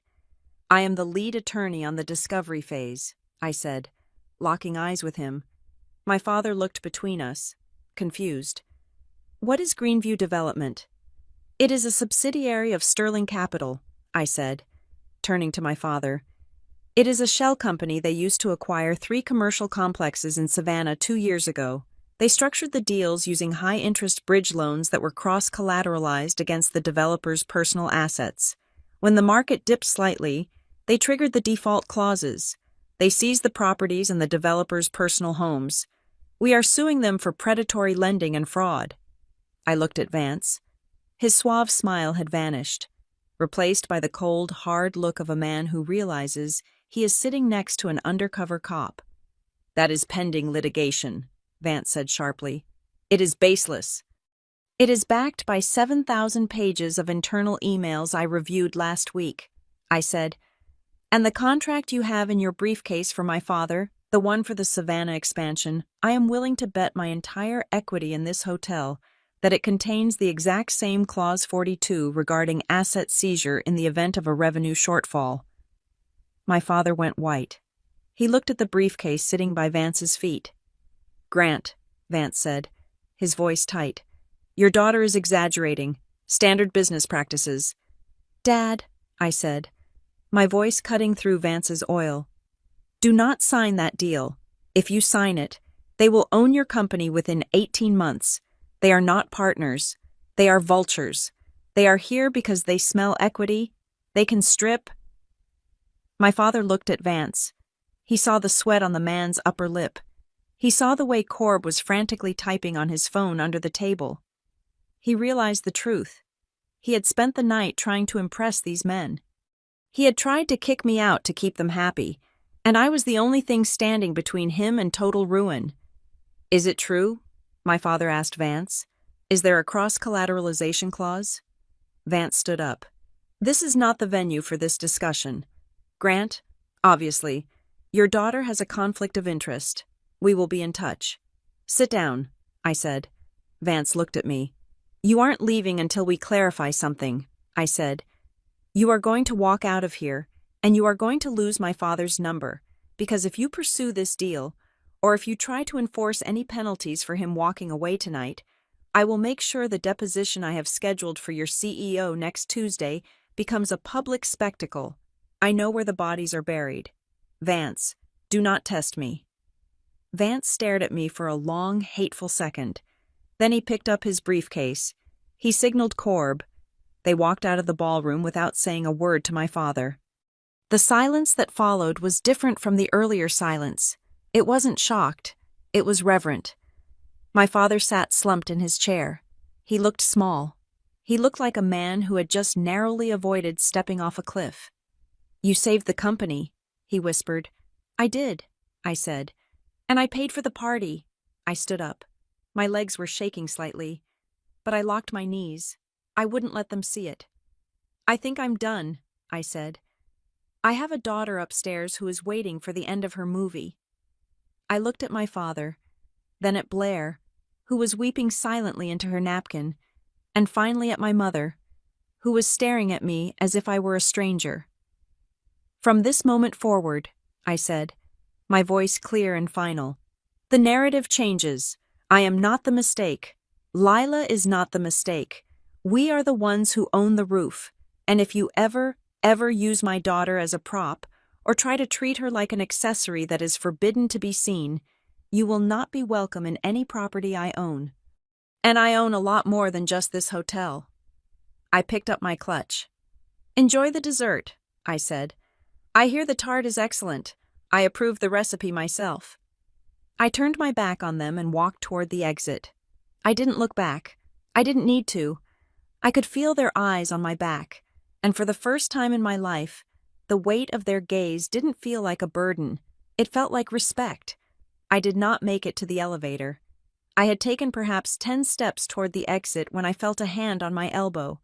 It was not the grip of a parent disciplining a child, nor was it the handshake of a colleague. It was the desperate, stabilizing grasp of a man who suddenly realized the ground beneath him was made of quicksand. "Addison," my father said. His voice was rough, stripped of the smooth baritone he used for board meetings. "Please, the lounge." He didn't wait for an answer. He guided me toward the private cigar lounge adjacent to the ballroom, signaling for my mother and a shell-shocked Blair to follow. He closed the heavy mahogany door, shutting out the murmurs of the 150 guests who were undoubtedly currently dissecting the collapse of the Watson family image. The lounge was quiet. It smelled of aged leather and unsmoked tobacco. My father poured himself a scotch from the crystal decanter on the sideboard, his hands shaking just enough to make the glass chime against the rim. He drank it in one swallow, then turned to face us. "You hold the cards," he said, looking directly at me. "I see that now. The hotel, the law firm, the knowledge about Sterling Capital. You have effectively dismantled my reality in under 20 minutes. He sat down heavily on a Chesterfield sofa. My mother sat beside him. twisting a handkerchief in her hands.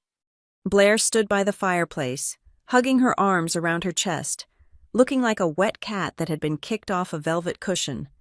"What do you want?" my father asked. It was the first honest question he had asked me in 13 years.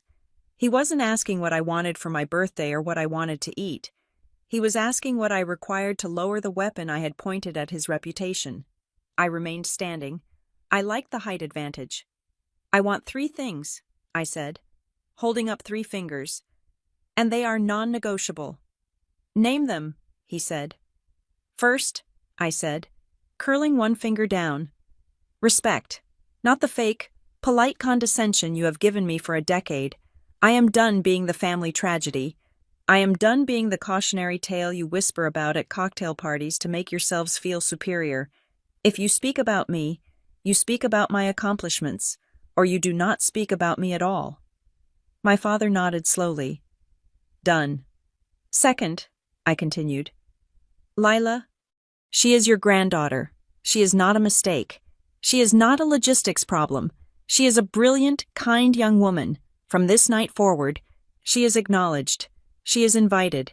She is treated with the same reverence you treat Blair's children.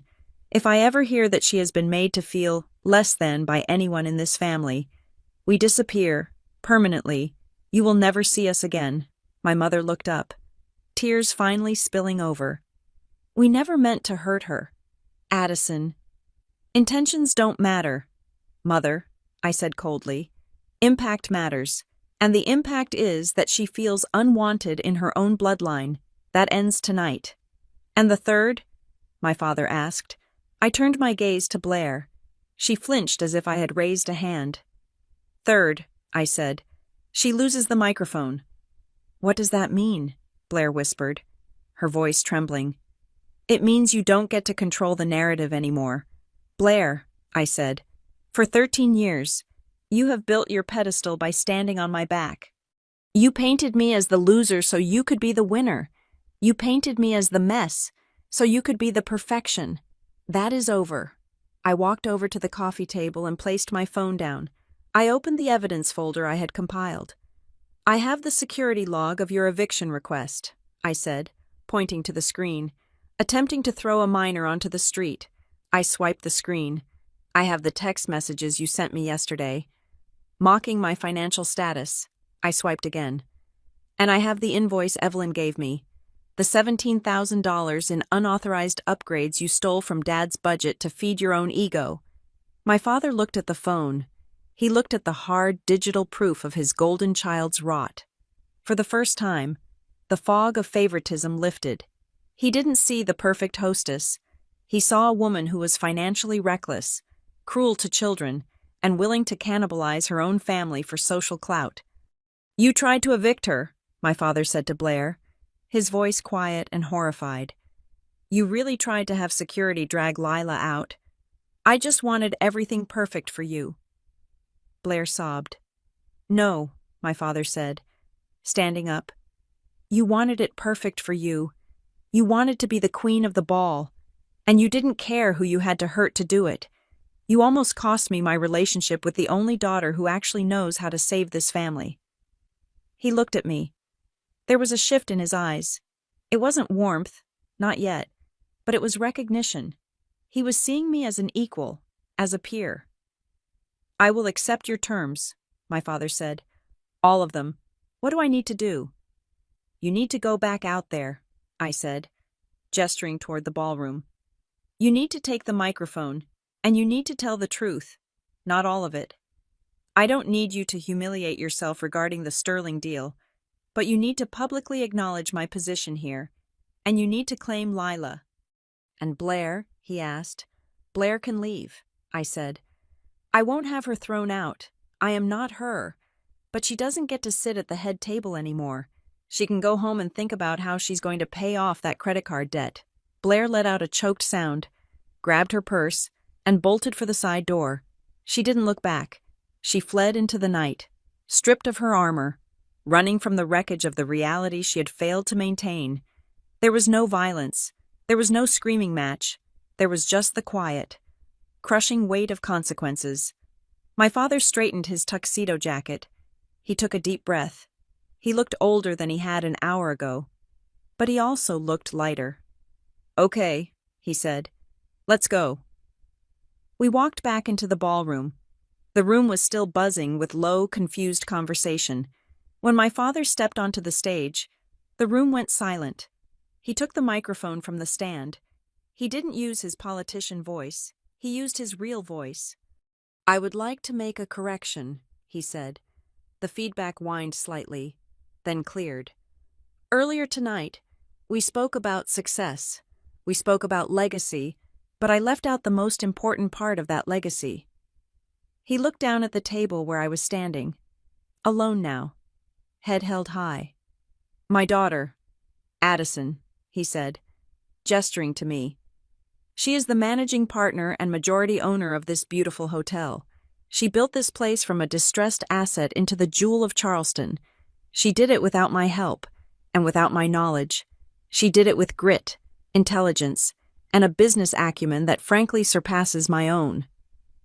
A ripple of shock went through the room again, but this time it was followed by a scattering of applause that quickly grew louder.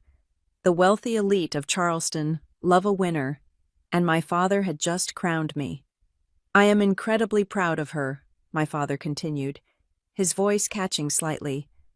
"And I am proud of my granddaughter, Lila, who is here tonight. I apologize to both of them for not saying this sooner. They are the future of this family." He placed the microphone back on the stand. He didn't smile. He just nodded to me. A solemn salute from one CEO to another. The room erupted in applause. People were looking at me, smiling, raising their glasses. The women who had pitied me were now desperate to catch my eye. I didn't care about their applause. I didn't care about their validation. I nodded back to my father. It was done. The debt was paid. The record was corrected. I turned around and walked toward the elevators. I didn't stop to network. I didn't stop to accept the fake congratulations of people who would have stepped over my body an hour ago. I swiped my keycard and took the private elevator up to the top floor. When I opened the door to the owner's suite, the room was dark except for the glow of the projector screen. Lila was asleep on the sofa, wrapped in a cashmere blanket, an empty plate of truffle fries on the table beside her. She stirred as I walked in, rubbing her eyes. "Mom," she mumbled, sitting up. "Is it over? Did you survive?" "I survived," I said, kicking off my heels and sinking onto the sofa beside her. "We both did." "Did you tell them?" she asked, fully awake now. "Dad told them," I said. "He announced it to the whole room. He told them you are his granddaughter and that we belong." Lila smiled, a sleepy, satisfied smile.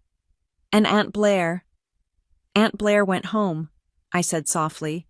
The party wasn't really her vibe anymore. Lila leaned her head on my shoulder.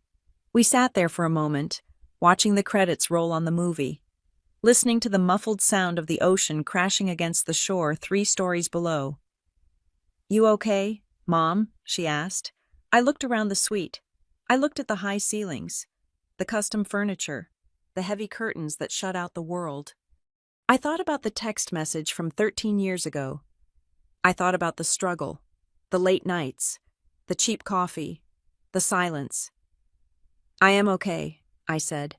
And for the first time in my life, I meant it completely. "I am better than okay." "Why?" Lila asked. "Because," I said, pulling her close. For the first time, security called me, and they didn't call to tell us to leave. They called to remind everyone else that this is our house.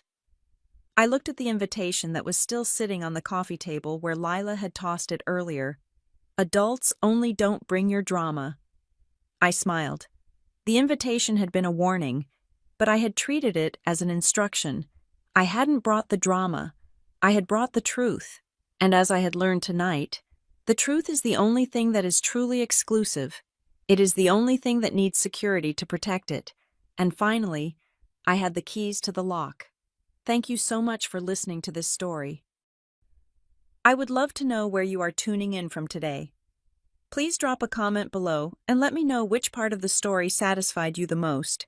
If you enjoyed seeing Addison take back her power, Please make sure to subscribe to Maya Revenge Stories. Hit that like button and smash the hype button so this story can reach even more people who need a reminder that success is the best revenge. See you in the next video.